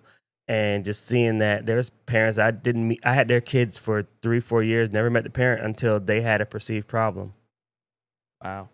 And then some of them parents, I knew them the whole entire time. Mm-hmm. And, it's just how it is. So that's also why I like dealing with the older kids. I could just talk to them real Yeah. versus trying to like, oh, it's good. No, we're going to talk. Yeah. Do you want to be in this situation when you get older? No. You got to change it. Exactly. Wow. That's good to know. You have a different perspective in life than I do. Yeah. Because, obviously I have my own perspective, but I help with like companies, that want to Yes. make money. And so they want to just get it done usually Yeah. because it's in their interest. They're paying me a lot of money to come help them. It's very different for kids. Like you said, you are the, you could change their life. It's so Yeah. crazy as a teacher because, especially if they are, like you said, where with a little bit of motivation, they could go on the right path. Yep. Especially those ones, where you can actually make an immediate effort. Yeah. Yeah, because it's the environment they're growing in. Like I said, Mm-hmm. thank goodness I didn't have a cell phone with an internet. Is all I'm gonna say. Because now I'm an adult. I have other interests. But as a kid, you only think of the worst stuff. So, Yeah. and then like you said, if you're in an environment where other kids are doing it, even if it's not you, Mm-hmm. that they're gonna lean you towards all those things. Exactly. Is what I'm saying. So Yeah. yeah, so it's just an environment that you're in. But no, awesome. And then what is your favorite thing? Because we've talked about so many things that you do. Like, what is it? Like, if you could choose one lane, what is it that you really want to do out of all this? Or you could be doing more, As of right now, I'm still growing in videography more. Mm-hmm. And I'm really liking that. So I can't really say I want to do one thing as of right now. I'm still growing into kind of figuring out. I think I'm still going to do certain things on the side. Hey, I'm probably going to do some family photography, especially working, going to church. You have a lot of people. People are always going to approach you about that. It's going to be graduation time, graduation pictures, and loving catching that moment. Yeah. And now it's like when I see that kid that I never spoke to before, because they're doing their thing. Now it's like we have a connection. Like, yeah, you went here, and one girl, she graduated. She made her prom dress, and I did her prom pictures. I was like, I didn't know she made her prom dress. I barely even knew how many kids you had. Yeah. And you get a chance to like get that connection with people. But I think I'll always do that. I don't think that's going to be my main focus. I kind of want to work with small to medium-sized businesses and kind of help see that grow. Yeah. Not just see people grow, but see like their dream grow and capturing that. Yeah. That's pretty good, motivation to have. And like I said, you yourself doing great with a partner like Quentin. I think that's incredible. And I think you're only going to, find success. Plus this cool studio that you're building, it seems very versatile to me. Like I said, whether you want to do podcasts, you want to do like green screen shoot now, apparently with Ultimatte, or photography. Yeah. I think it's a nice place that you guys have built together. It has a lot of business potential. You guys got to take my advice. I told Quentin he's got to do a networking event there. That's the best way to like show people what you guys have been working on all these months. And that's and starting right now. Right now, I'm getting all kind of just random photo shoots, which makes it hard to like have a clean open room because it's like, all right, I got to do one today, and then not next week I have a day, and it just have to. I think once we get back, we're going to lock in on that and make sure that we get that done. It's just trying to, when you try to, in your mind, being and I had to learn about this. You can't always be a perfectionist in everything. Yeah, because you'll never get something done. You have to get it. You have to have a standard, and it can't be perfect. Yeah. Yeah, you want to have a high standard, but you don't want to have a perfect standard because perfect standard does not exist. Yeah, so you don't want to be stuck, essentially, reaching that perfection that you never reach, and then hence you never get anything done, right? Yeah. So I think that's what kind of held us back from doing the meetup. So I think we're kind of in a place where it's like, all right, it has to be good enough. Yeah. And sometimes that comes with age, because I was that person that would fixate on something for hours and hours and hours and hours, and I had to learn. Yeah. Well, you gotta, and having kids also help with that, because you can't just be locked in a little room for days at a time thinking about, how does this connect to that connect to this? So now, I, and he's younger. I have about 10 years on him, so I think that's some things that I'm like, hey. So you're gonna lock him in the room and let him figure out where the connection goes there. I mean, to be honest, he's the guy to figure that out. Yes, yes. I mean, but to be honest, you're already using the studio, right? I know it's not Yes. like you haven't obviously announced it like, whatever, like officially like done a net meetup or whatever. Yes. But I'm saying it's not like you're not using the studio. Yes, It's we are technically using it. already. Like I said, I came that day. You already had a session going on there, right? Yes. Yeah, yeah. Because he was busy. He wasn't even answering my phones. I was like, wow. He's busy, all right. So I had to drop his camera to you. Yeah, he had some other stuff going on that day. So that's what I'm saying. You guys are already doing your thing. You're using, and you were using the space. So yes, seems to be already like I said, being used, right? yes, we have. We're getting a lot of positive feedback on it. So we're trying to get people to give us negative feedback and say what can we fix. But sometimes it's hard to get that because people are just like in awe. But once things kind of die down, probably the next time you come back, like, oh yeah, this thing is what I forgot about that. Yeah, fix that right there. Exactly. But and, of course, getting respected opinions is always great to get. But now it's time to, once we get back, I think we're going to be working on some stuff while we're in Africa. So when we come back, it's like building up that with everybody else. Because dealing with professionals, I think most of the people in our group do things outside. They go on location. So now it's time to find those people that want to do things and don't have a place to do it. Yeah. That they want to come into the studio. Because you're right. Most of my clients, I'm going to them or going to some location. But then you will get a client, at least for me, rare occasion, who's like, I don't have an office. I just work remote. Yeah. And that's where a studio can be awesome to, be like, okay, that's fine. We have a place where we can make it look like you have an office, right? Or something like that. So the studio has its place, especially, like I said, doing photography or whatever. A lot of people may not want, my home's unorganized or whatever. I want to do some family pictures. Let us come to your studio or whatever. Yes. So there's stuff like that, where I feel like a studio has its place, plus making it versatile, where, like you said, you have multiple ways you can use it. It doesn't have to be just one thing. It's like, hey, here's a green screen option. Here's a podcast option or whatever. It's a neat idea. Like I said, I'm really happy for you guys. Like I said, I can't wait for it to grow. But also, that's a really cool opportunity. I'm so happy for Quentin. He always gets to every year go to these awesome countries and get to film, and he gets to get paid for it. I mean, that's really cool too. Man, getting to go to Africa for the first time and getting paid for it it feels great. And do something I love. Exactly. I'm telling you, people, if you're interested in doing video production and you want to travel or rather get paid to travel and make awesome content, get involved with your house of worship or wherever you go. Get involved in the video part of it, put in the hours, get volunteer. Not only you're helping increase your skill, you're getting better at it.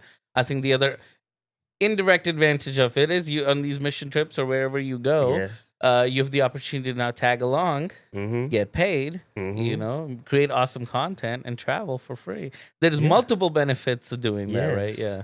And another thing that we're doing at the studio, we're in talks with a community center actually building out a program to actually help the youth get into this. Look at that. Field. Yeah, so you're going to train the next generation. That's what we're working on because, and one of our other good friends, Troy, talked about him earlier. That's something that he wants to do as well. He wants to start an organization teaching kids how to do live production because that is mainly what he does. Yeah. And just opening up the world because this is not going away. It's not going away. No, video is central to what? Human life now, exactly. Yeah, and plus stuff like live, and video production in general, and even sound. There's so much to this that is so inherently important to learn, and especially if, like you said, again, go back to that. If they have the spark, the interest, that could be a good place to bring that in. And with your education background, you guys may be the perfect people to do it. Yeah, and that's another good reason to have a studio because we can't go and set up. Oh, we're going to have this for 3 hours a week. We're going to spend 2 hours setting up at the community center and then 3 hours breaking down because we're tired after dealing with teenagers. Yeah, exactly. You don't want to listen. That's another part of it. So we want to, work and give back and train up the next generation to be able to do what we got to do. And once we got to get it started, we're going to probably hopefully bring in people like you to talk to them and different people. I have a good friend that does sound, has a sound company, bring them in. And, this industry is very vast in what you can do. You can literally, some people spend their whole career just on their phone doing it. Some people do it on the other end where they have, you know, a lot of equipment. Yeah. A Who lot you of talking equipment. about? Quentin? I was going to say a number, Yeah, but I didn't. I no. said no. This is going to be public, so we're not. You Yeah. know, his equipment is very. Oh my It's goodness. quality, Yeah. but it's not very expensive. Yeah, we need to have you know, people stop mentioning. I feel like every person who comes here has mentioned at least each episode a little bit of the equipment. Remember, I make a living doing this. This isn't not to you. I'm just saying Yeah. somebody listening will think, what is with this guy and equipment? No, I'm actually a video professional. I make Yes. money doing videos. This is just a fun thing, a side passion project. Mm-hmm. So all this gear is actually used for work and making money. But yeah, and it took 15 years to acquire everything. But yes, I do have a lot of equipment. I haven't measured it, but it has to be, like I said, years ago I did. 2021, it was over 500,000. So I'm sure in the last few years, some has been, you know, removed, but a lot has been added. Yeah. So it's probably a lot more than that now. And even me Well- sitting here with, you know, and that sounds, of course, even saying those numbers Yeah. to some people sounds like, man, I could never get up to that. And But it's remember, like, if you can, but it depends on if you even want to. So that's Yeah. been the point of this podcast. I brought people who are running a production company like that, where those numbers are realistic. But then Mhm. also DPs, where like, hey, you can actually be a camera operator, and then that's an unnecessary because you don't need any of this. Kind of like, you know, you bring Quentin Yeah. here, then he'll talk about all the equipment has, and then it's like, sure, I can't get into it. But then there's people.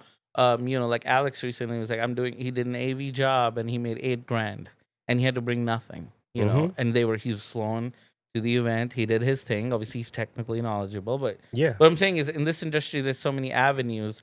But anyway, with me, I've been trying to build a production company Yes. and I want it to be full. And when a lot of people say we're a full, you know, production Yeah. company, I want it to be legit.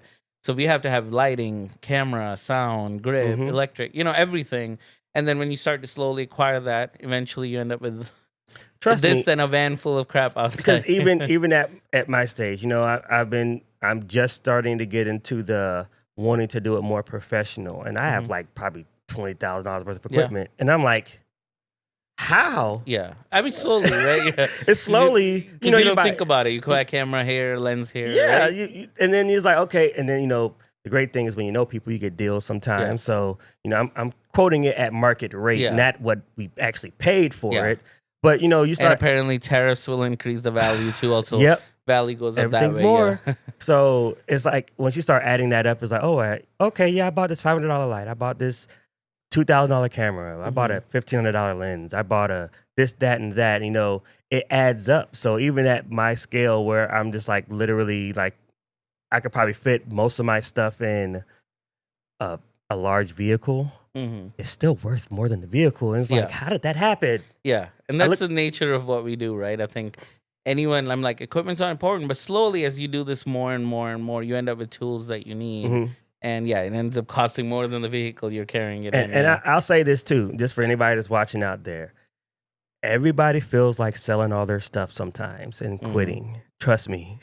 Yeah, it's normal to have those feelings, You're but gonna, it's important not to quit. you know? don't quit. Keep going, keep going, keep going. But trust me, you know, especially at the stage that I'm at, you're like, I'm sitting here, you know, I have the summer off from school.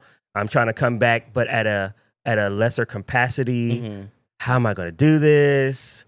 I got this amount. I'm like, man, I could just sell all this equipment and pay off my car. Like, Yeah, exactly. You know, it's like, you know, you could sell off all your equipment I'll and pay pay all off the debt. your Yeah, house yeah, and, you know, have exactly. no debt and like, all right, get a corporate job, 9 to 5. I'm done. Yeah, life is settled, and I Right. think that's what it is. You know, like you said, you've said there, because there's so many days, you know, where you know things are not going right. You know, Yeah. I can sit here and talk about how we closed that awesome deal and how we Yeah. made that awesome video, but then there are days where you know you send a proposal out, it gets rejected, and you do a call and it gets rejected, and you know I don't know, a couple of emails come in that don't work the way you want to. Yeah. I'm saying there is one of those days, or you have a pile of some tasks that you need to do that you don't want to do, that are not the fun type with playing with a camera, and those are the days where you go, why am I doing this, right? Where you start to question everything. I think those are the most important days, even more than all the fun days, where you have to remember the fun days and go, that's Yeah. why I do this, Mhm. because those days will come. It may not be today. I just Yeah. need to get past it and not quit, and like you said, sell off all Yeah. the equipment, you know. So even with, you know, I've been with my wife almost 20 years. We were married for 15, together for 20. So That's a long time. Yeah, this will be the first time that we've been apart this long, ever. Wow. So even in the back of my mind, I'm still thinking, man, this is going to be a really weird experience. Yeah, because you're gonna be away from your family, your kids, your wife, everyone. Yep, and not knowing how well the communication is going to be, because we might be able to talk every day, or we might not. Yeah. Depending on where I'm at, I think we probably will, looking at where we're going to be. Yeah.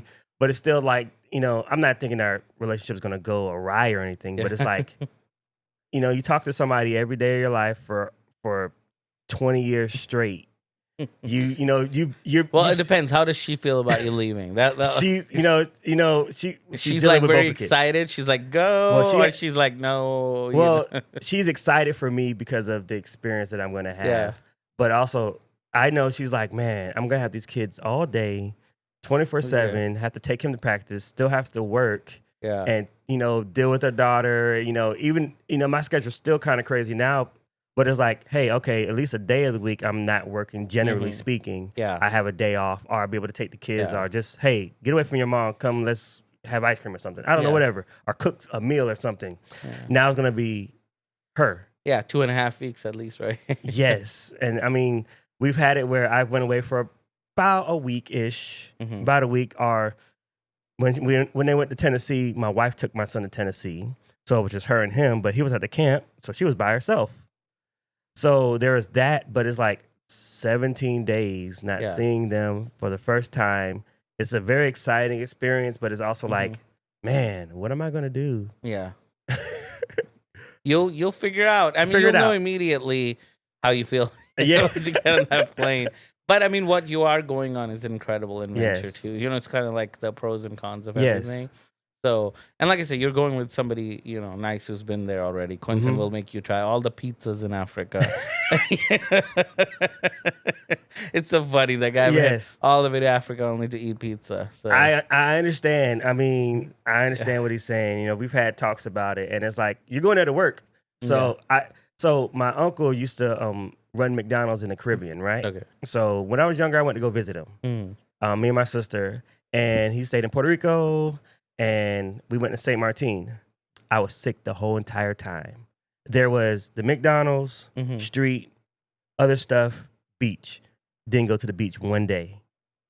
Because I was sick the whole time. Yeah. I don't know what it was. Yeah. So you don't want to go on, that was me wasting my parents' money and his money. But imagine going somewhere to work and you're sick the whole time. So it's like, I kind of want to keep it a little bit safe. So I understand where it's like, just try pizza. I might try a dish or two, but I don't want to go over there and just, not to be graphic, but be on the toilet the whole time. I mean, it can't be that bad. I mean, I get it. You have to be careful. Yeah, so I want to be I'm going to be a little bit more adventurous, but, I understand this, just not just going crazy. Yeah, exactly. No, I totally get it. You are going there to work, technically. You're not going there, even though it's kind of like a vacation. But it's still work. It's going to be fun. I'm so excited. All right, before we go, we're on the tail end of this thing. Anything you want to talk about? Anything I haven't mentioned? Any stories? So, I guess I will ask you this question. So I'm in a space right now where I'm starting to go into professional realm of what I'm doing. And sometimes people have, and I'm pretty sure other people are going through this too, how to get out of being what everybody sees you as, the cheap person. Because they're like, oh, you're not professional. You're doing it, even though they see you doing that. And sometimes, going to the game is one of those things that kind of helps validate you. And honestly, you don't need to be the greatest person to capture certain things. Yeah. But hey, I've been with this person. I went to here. I've been to there. And that kind of try to help have people that validate you. But how do you get past that point of being the cheap guy? Not even necessarily cheap, but like from the professional side. Okay. And again, my advice, my opinion. Try. The only way to be not the cheap guy is to not be the cheap guy. I know it sounds silly, but like when somebody asks you your price, you should say the price that you want it to be. The answer will be no, and that's okay. I hope that makes sense. It's one of those things. You have an advantage. Now, a lot of people can't do this. Let's say you are already making a living as a photographer, Yeah. videographer. That's your all thing. So you cannot have 100% no's. You got bills to pay, and that's how people have a hard time moving. Mm-hmm. But if you have a 9 to 5, you have a school, there's somebody who's paying your bills. It may not, obviously you want supplement. You have Yes. invested money in the gear, but I'm saying the truth is you have to just say no. And now it's different. I'm not saying say no to a friend. Like if Quentin's Yeah. like, come help me, that's a different thing. Yeah, yeah. But I'm saying to your end clients, you should work at the rate you want to, where you think it's fair for you. As in, like, you should ask around to other photographers. You should ask around to, whoever, you think is at what you're doing at the level of work that you're doing. And then you should see what they're charging. And then you should come up with a rate that also you're happy. Mhm. You're like, where you are excited to make their photos, Yeah. right? And then you should just charge that. Simple as that. The answer will be no and no and no until it's a yes. Mhm. And then it'll be a yes. And those people will refer you to more people who can say yes. Because the way most of the time you get clients, obviously you can do ads and stuff. That's a Yeah. different thing. But I'm saying the family that paid you the price that you wanted them to pay. Let's say you're like, I charged $500 for a shoot. Now I'm going to charge $1,000, right? So the family that paid you $1,000 most likely knows other families that can pay $1,000, right? So they'll refer you if they love their photos, right? Mhm. You do it because now you're happy. So Yeah. you're gonna do an incredible job. Maybe throw a couple extra photos in it. Do a good thing. And maybe edit them better. I don't know. I'm just Yeah. saying, because if you get paid, the idea isn't the money. The idea is you wanna do your best. Yes. And when you do their best, they see it and then they recommend you to someone else, right? That's the formula. Yeah. So if you do your best, you go above and beyond. Like you promised them something, you do more than that. You have a good time because you got paid what you wanted to get paid. They love the photos. Now they go tell their, friends. I'm saying they'll come back and now they'll ask them, how much did you pay? You paid $1,000, right? And then now Mhm. they already know what That's the the- price is. Yeah. I hope that makes sense. There's no way to go to a client that paid you $500 and there's a chance. I know some people have done it. Mm-hmm. They made a $200 client and next thing they charge them $1,000. Usually though, that's not gonna happen, Yeah. right? They'll find somebody else. They're like, oh yeah, I can't afford that because that's what they're expected now.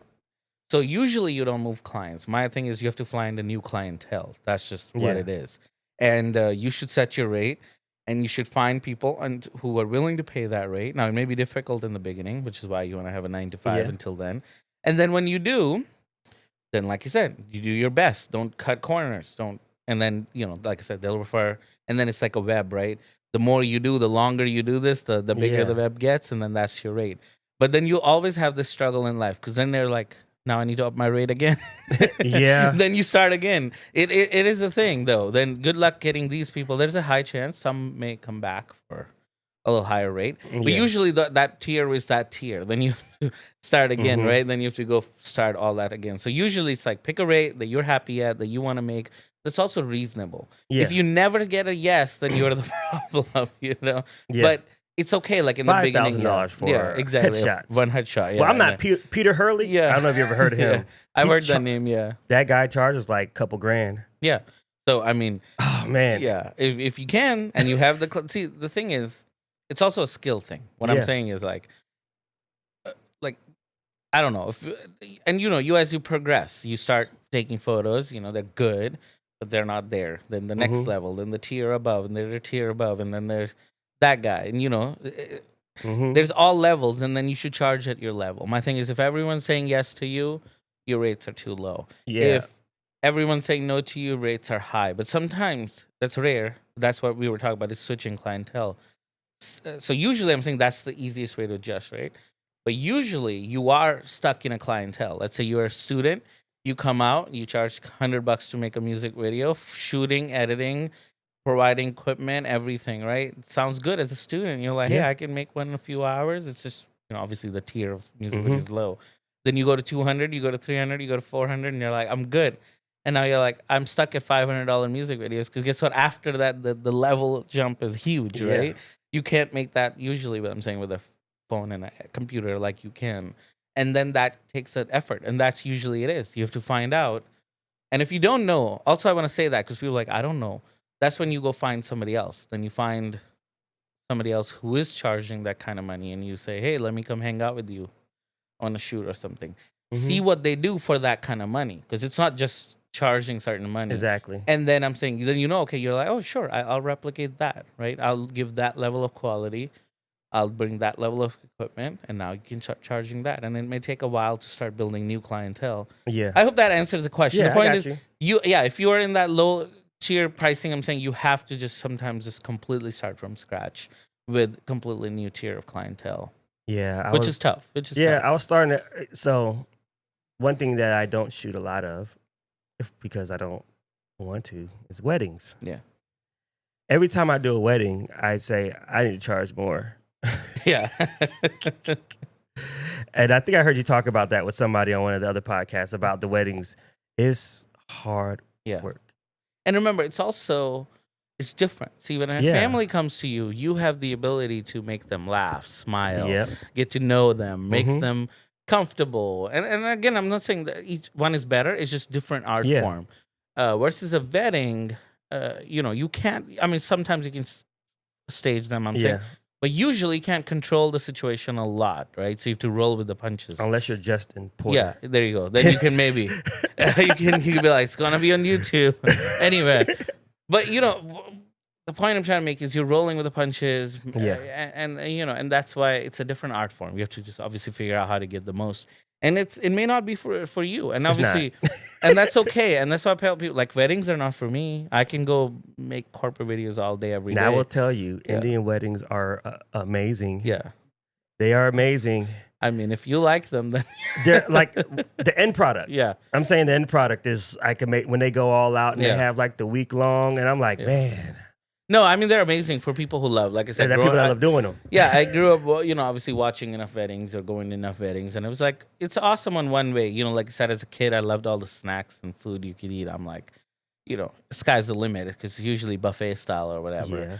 But, there's the other side of it. As an adult, I was like, do I ever want this party? No. But some people love it. Like I said, it's a whole thing, usually 5 days, and then there's so many ceremonies, there's so many people, but it's like like attending, I am not a big fan. I mean, there are parties if you really like enjoying parties, but as a photographer, videographer, they're a lot of money. You could charge a lot of money because there's a lot of days. There's a lot of work. But it's a lot. It's a lot. Yeah, it is a lot. Yeah. Yeah. And now some people I know will condense it, do it for a couple of days or whatever. But it's still, I'm saying you do have the ability to charge a lot. Now, obviously, not all Indians will pay high price again, because they can be cheap, but they can also be very spendy. This is so funny thing about Indians. At one point, they're like so cheap, but then on weddings, they just blow money like nothing. So you never know. But no, it's a good avenue. If you like doing wedding video or photo, there's a lot of money in it, especially like you said, Indian weddings or just even in regular American weddings. weddings. They're just amazing. I just like looking at them. Yeah. I mean, hey, if you enjoy it, then you should take more of those for photos. No, I don't. No. You don't want to do it? Like on the outside. I'm saying as a person watching it. Okay. Yes, that was Sure. great. I'll But take person it too. doing it, I'm like, man, like Yeah. No, I don't do weddings. 12-hour I've never done one. days I don't for a want week, it. and then have to edit that. Like, golly, I gotta. Yeah, and then you have to understand what to edit where, because to 30,000 understand the photos. ceremony. Yeah, exactly. I'm like, for me, like I said, I stay away from weddings, photo, video. Yeah. But I have brought enough people on here who do that because I want people to know that's a very good avenue to make a good living. It is. I don't think you should say no to that, because even I had Dalton. Try it out. Even he was like, he does weddings because I would say try it out, because the thing if is, you like it, yeah. Is if you have the opportunity to try a wedding out, try it as a second shooter first. Or, yeah, because don't ruin somebody's wedding. Yeah, do that. Because I will tell you, the lower price weddings, they want you to do more. I think I've had 2 people that were kind of not, and that'll be the next question I guess I'll ask you, that weren't fully satisfied. One was they wanted to pay barely anything for a full day wedding, photography and videography, and I just pulled on my wife just to move the main camera, just to, but it's just me. Okay, so I'm not going to be able to capture everything. Yeah.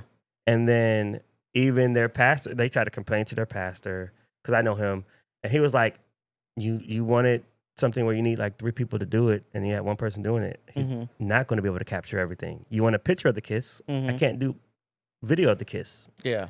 So, and then... you were doing both photo and video? Yeah. Oh. Yeah. So why'd you say yes? I was starting out. Okay. Yeah. See, that's fair then. Because and there's a way. There is a way to do it. There is a way to do it. I will disagree, but sure. it's not going to be great. Yeah. Well, that's what I'm saying. There's It's no not way going to be do it. great, but if it's just like, hey, I just want to have it, just, hey, because, some people might just put up a phone in the background. Yeah. So you're doing that better. And then maybe you're not taking pictures of the ceremony, you're taking pictures of the in-between.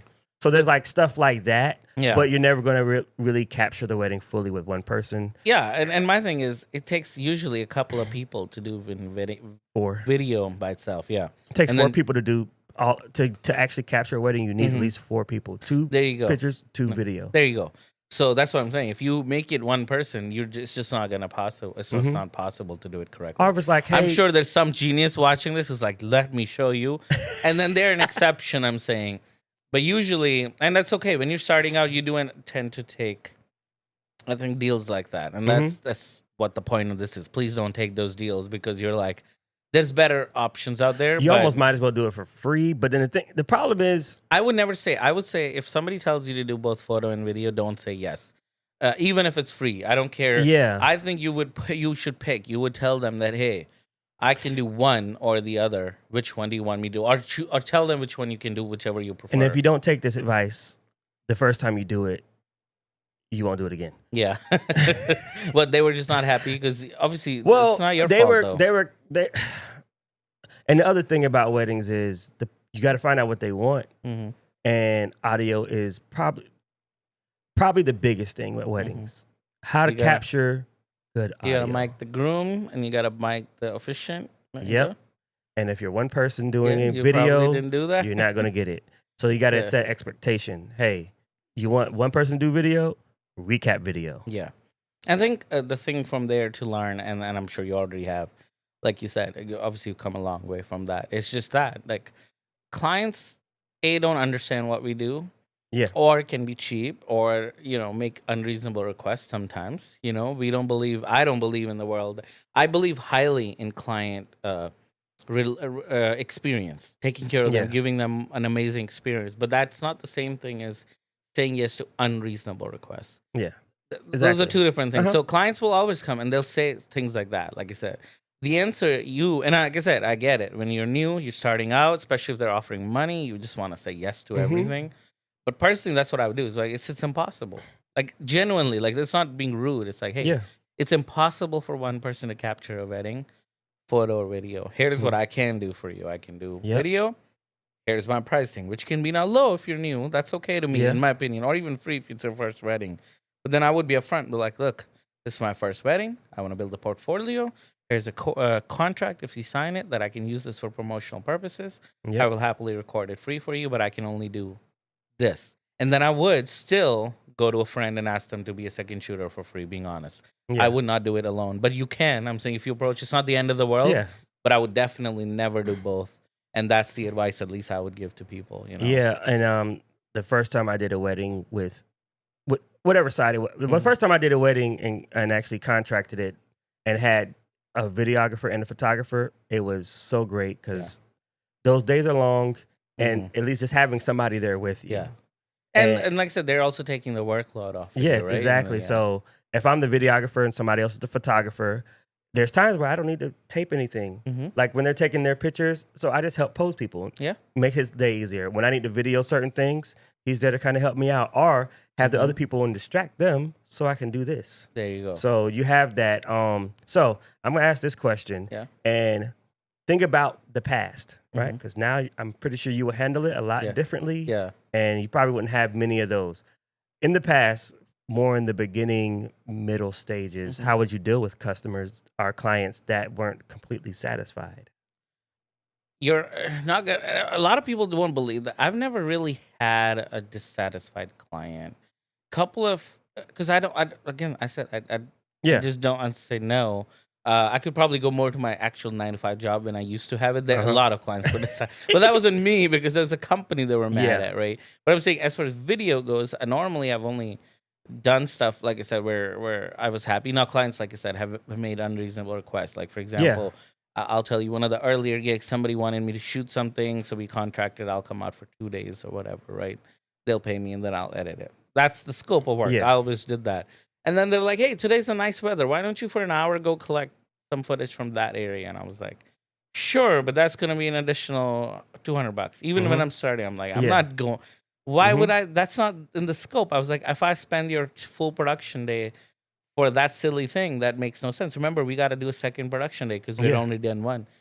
So I presented it like that. I was like, hey, I gotta remember, we don't want to spend the production day on this. So let's save that for the real shoot day where we need to do all this. How about I just for a couple of hours, give me a couple of $100 or whatever I said. I don't remember the Yeah. exact amount.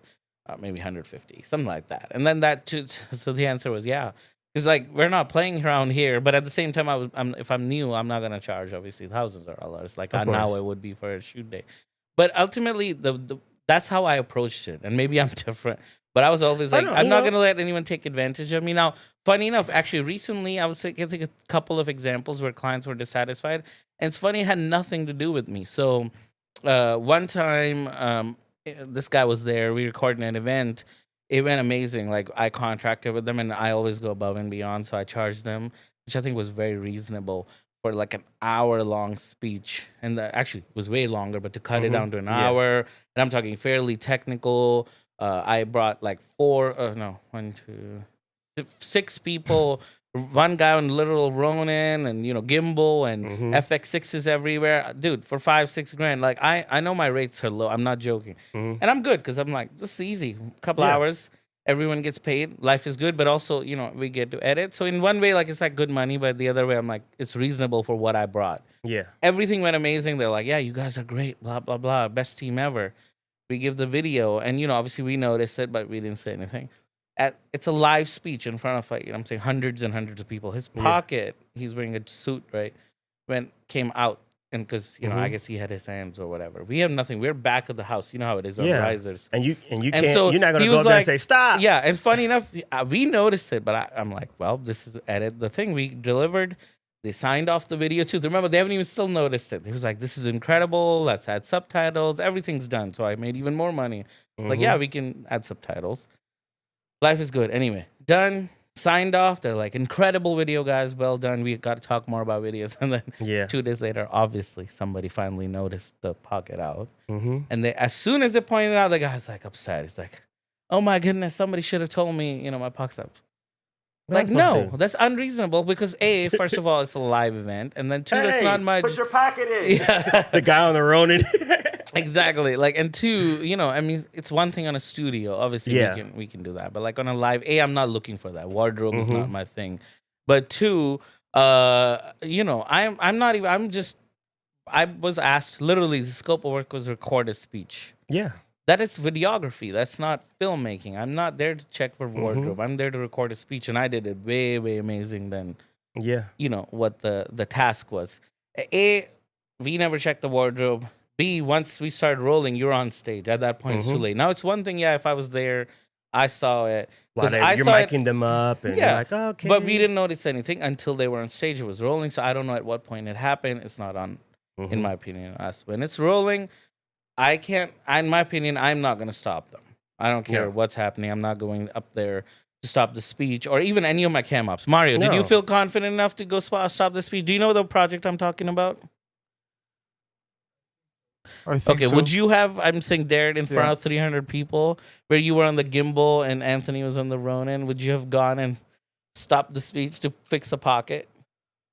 Not really. Yeah, that's what I'm saying. No. I don't know anyone would, That's- and I don't know the right way to approach it. That would be but- somebody on their team. Yeah, but needs to do be that. honest, the way I approached it, and again, I think my approach was still professional. I was like, as soon as they were like, hey, we don't like that. I was like, yeah, absolutely. I agree with you. I think it's unfortunate that there was a wardrobe issue.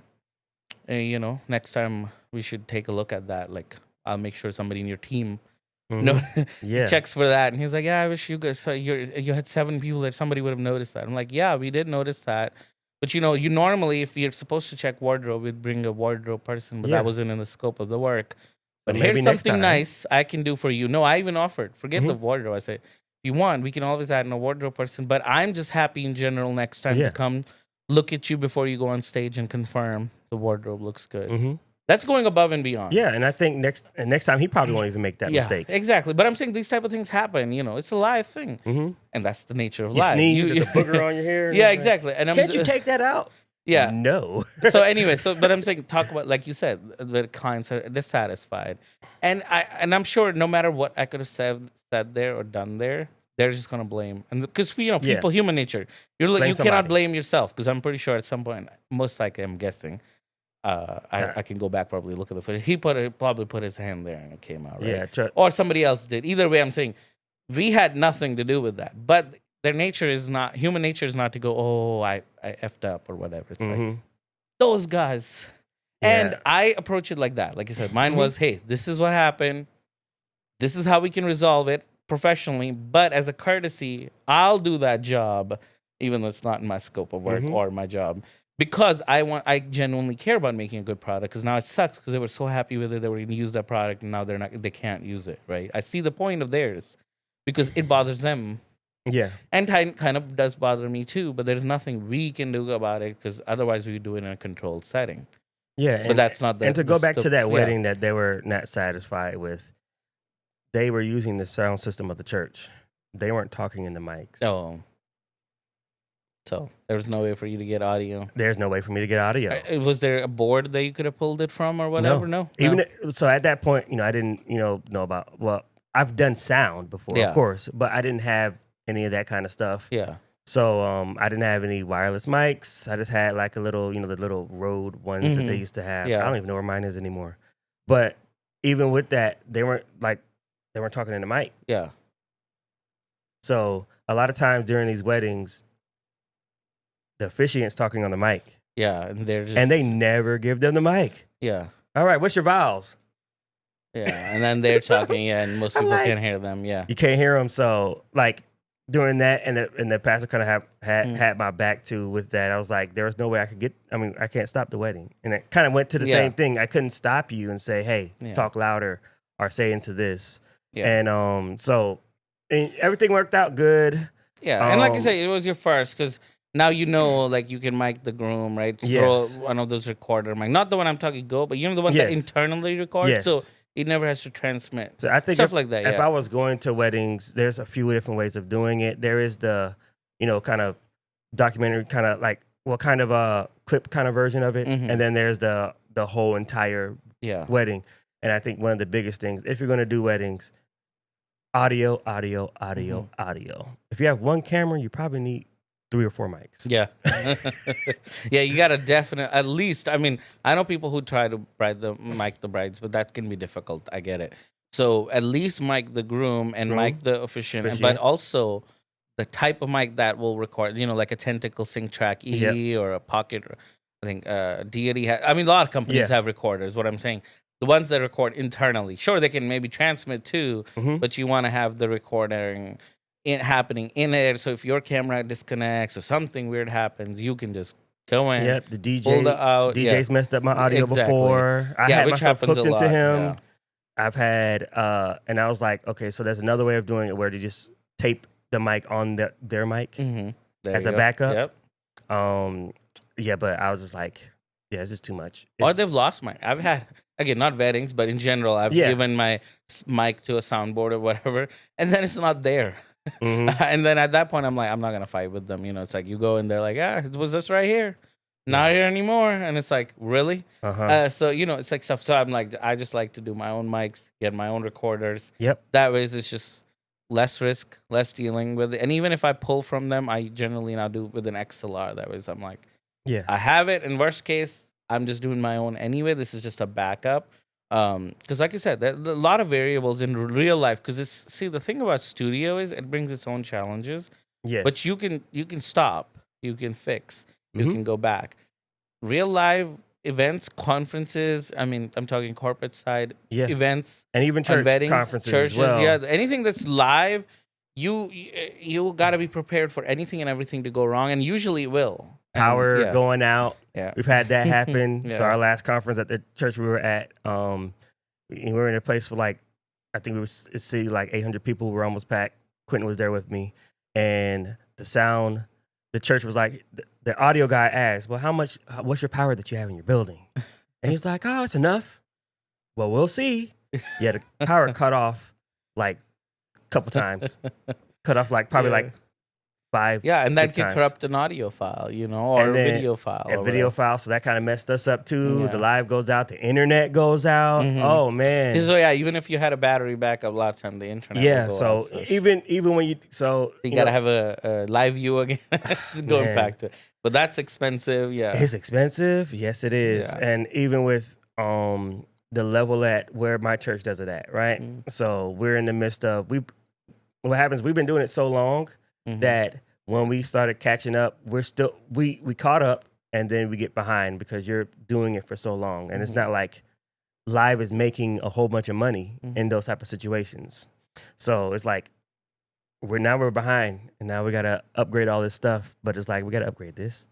So I'm like, I just keep it on the back burner and say I have a list of everything they need. Mhm. Yeah, no, that's very smart because, like you said, and like I said, I don't want to go or just defend because there will be people who are just unreasonable, Yeah. and that's why and again, my advice would be to also, how they audition you, like they choose you out of all the wedding video or event video people. You have to do the same thing. Always meet with people either through video call or through in person meeting if you Yeah. can, so you can also vibe check them because you'll know immediately if they're fit or not, because Don't be afraid to say no. yeah, don't be afraid to say no because I've gotten bad vibes and said I just can't do it. yeah, you could just say I'm not free, I'm not available, or it doesn't seem like a good fit. Sometimes Yeah. it's past that point. He's like, no, I can't. No. Yeah, it's like I've hey, had to say that once. no, and that's okay. I and try not to, or make the excuse I'm Yeah. not available. or no, just say But- this doesn't seem like the right Yeah. fit. So thank you. That's what I'm saying. You can be Mhm. honest and move on, because at the end of the day, like I said, it's better to do now than when the wedding's over, and because that's not. Yep. I don't want to be in that situation. Uh-huh. Like I said, if a client can get so upset about a pocket that had no control over us, I can't imagine. Yeah. Somebody who's wedding, especially if they care, they planned it, Mhm. they did all that, and then never to have that video again. I don't want to be that person, is what I'm Yeah. saying. So I'd rather find the vibe, make sure you match with the couple and the bride and whoever, and you understand their expectations. You charge appropriately at the level you are, Mhm. and then you set the expectations. I would even send them an example, like this is what I've done, like something you've Mhm. actually done, so they can get an idea. Oh yeah, that Yeah. matches. I love that. There you go. Then do that, Mhm. right? And if it doesn't, then they'll know. We're Yeah. looking for something higher end or lower end or whatever. And then Mhm. it's a conversation. And one of the right? things I know in the beginning is learning the style that you do things. Mhm. Because when you're in the beginning and starting out, you don't have a style, so you don't really know what you're gonna do. Yeah, that's when, like you said, I think you earlier said perfectly. Go be a second shooter for someone. Exactly. See, I wish I would have did that more. because you learn from then other people, and also do it for more than one person. Because if you just go with one, you just learn what they're doing. Yep. I think you should go try out with 3-4 people. Obviously get good at camera. Mhm. Go do that, help them out, shoot enough, and I think you'll know very soon if this is even for you, Yeah. and then if it is, then which style, or you can mix and match and make your own thing. Then do your first wedding for free, where you build the Mhm. style or your own one, and then Yeah. you go now show it to other couples, and that's how I would get couples. The thing is, I think the summary of all this is, you can make money doing weddings. You can do photo. You can do video. You can make money building a studio. Yep. You can make money doing corporate stuff. You can do live events. You can go help your church and travel the world. I mean, there's so much. If you're passionate about photo and video, Yeah. there's so many avenues to pursue. So the best thing you have to do is just do it. Right? That's it. And I can't believe our time is up. And I could talk for you so long. This is amazing. This Yes. conversation was incredible, Lamar. Before we go, please tell everyone where they can find you, follow you, tell them about the studio, all that. Okay, so my name is Lamar Shealey, and LS Services is my company name. Delta Studios is the studio. If you go on Instagram, Facebook, Delta Studios Orlando. Or you can find me on Lamar Shealey, all the platforms. Our website, I think, is delta-studios.com. And then I have lsservices.biz. You can go to either one of them and catch me out, Talking. I thought that's We okay. shooting. Yeah, what are we doing here? So yeah, Yeah, reach out to him if you ever in the Orlando area. You guys need a studio to shoot a podcast or something indoors. Also, just in general for advice, questions, and or his business partner through Delta Studios. If you want to talk it's about Quentin live streaming Sanders. or whatever, he was here last season. Pull up his episode, watch him. And then yeah, that's about it, dude. I want to really thank you. This was an incredible conversation. Yeah. I had such a great time with you. Like I said, you have an incredible positive energy. Thank you. And I really like, your partner sometimes. I'm talking business partner. And yeah, not but Quentin's a great guy. And I'm so glad you guys came together and what you're doing. I really like what you're doing, and I wish you both the success. Thank you. And I'm here however I can help you. And thank you, Mario, for another episode, Thank for you producing guys. it, cutting it for us. Thank you so much. Producer It was a Cam. great episode. Yeah, thank you. And thank you again. Appreciate you, brother. And thank you for watching another episode of Studio B Sessions with me, Bindra. And we will see you again next time. Don't forget, Thursdays, every Thursday morning. All right, bye. All right, bye.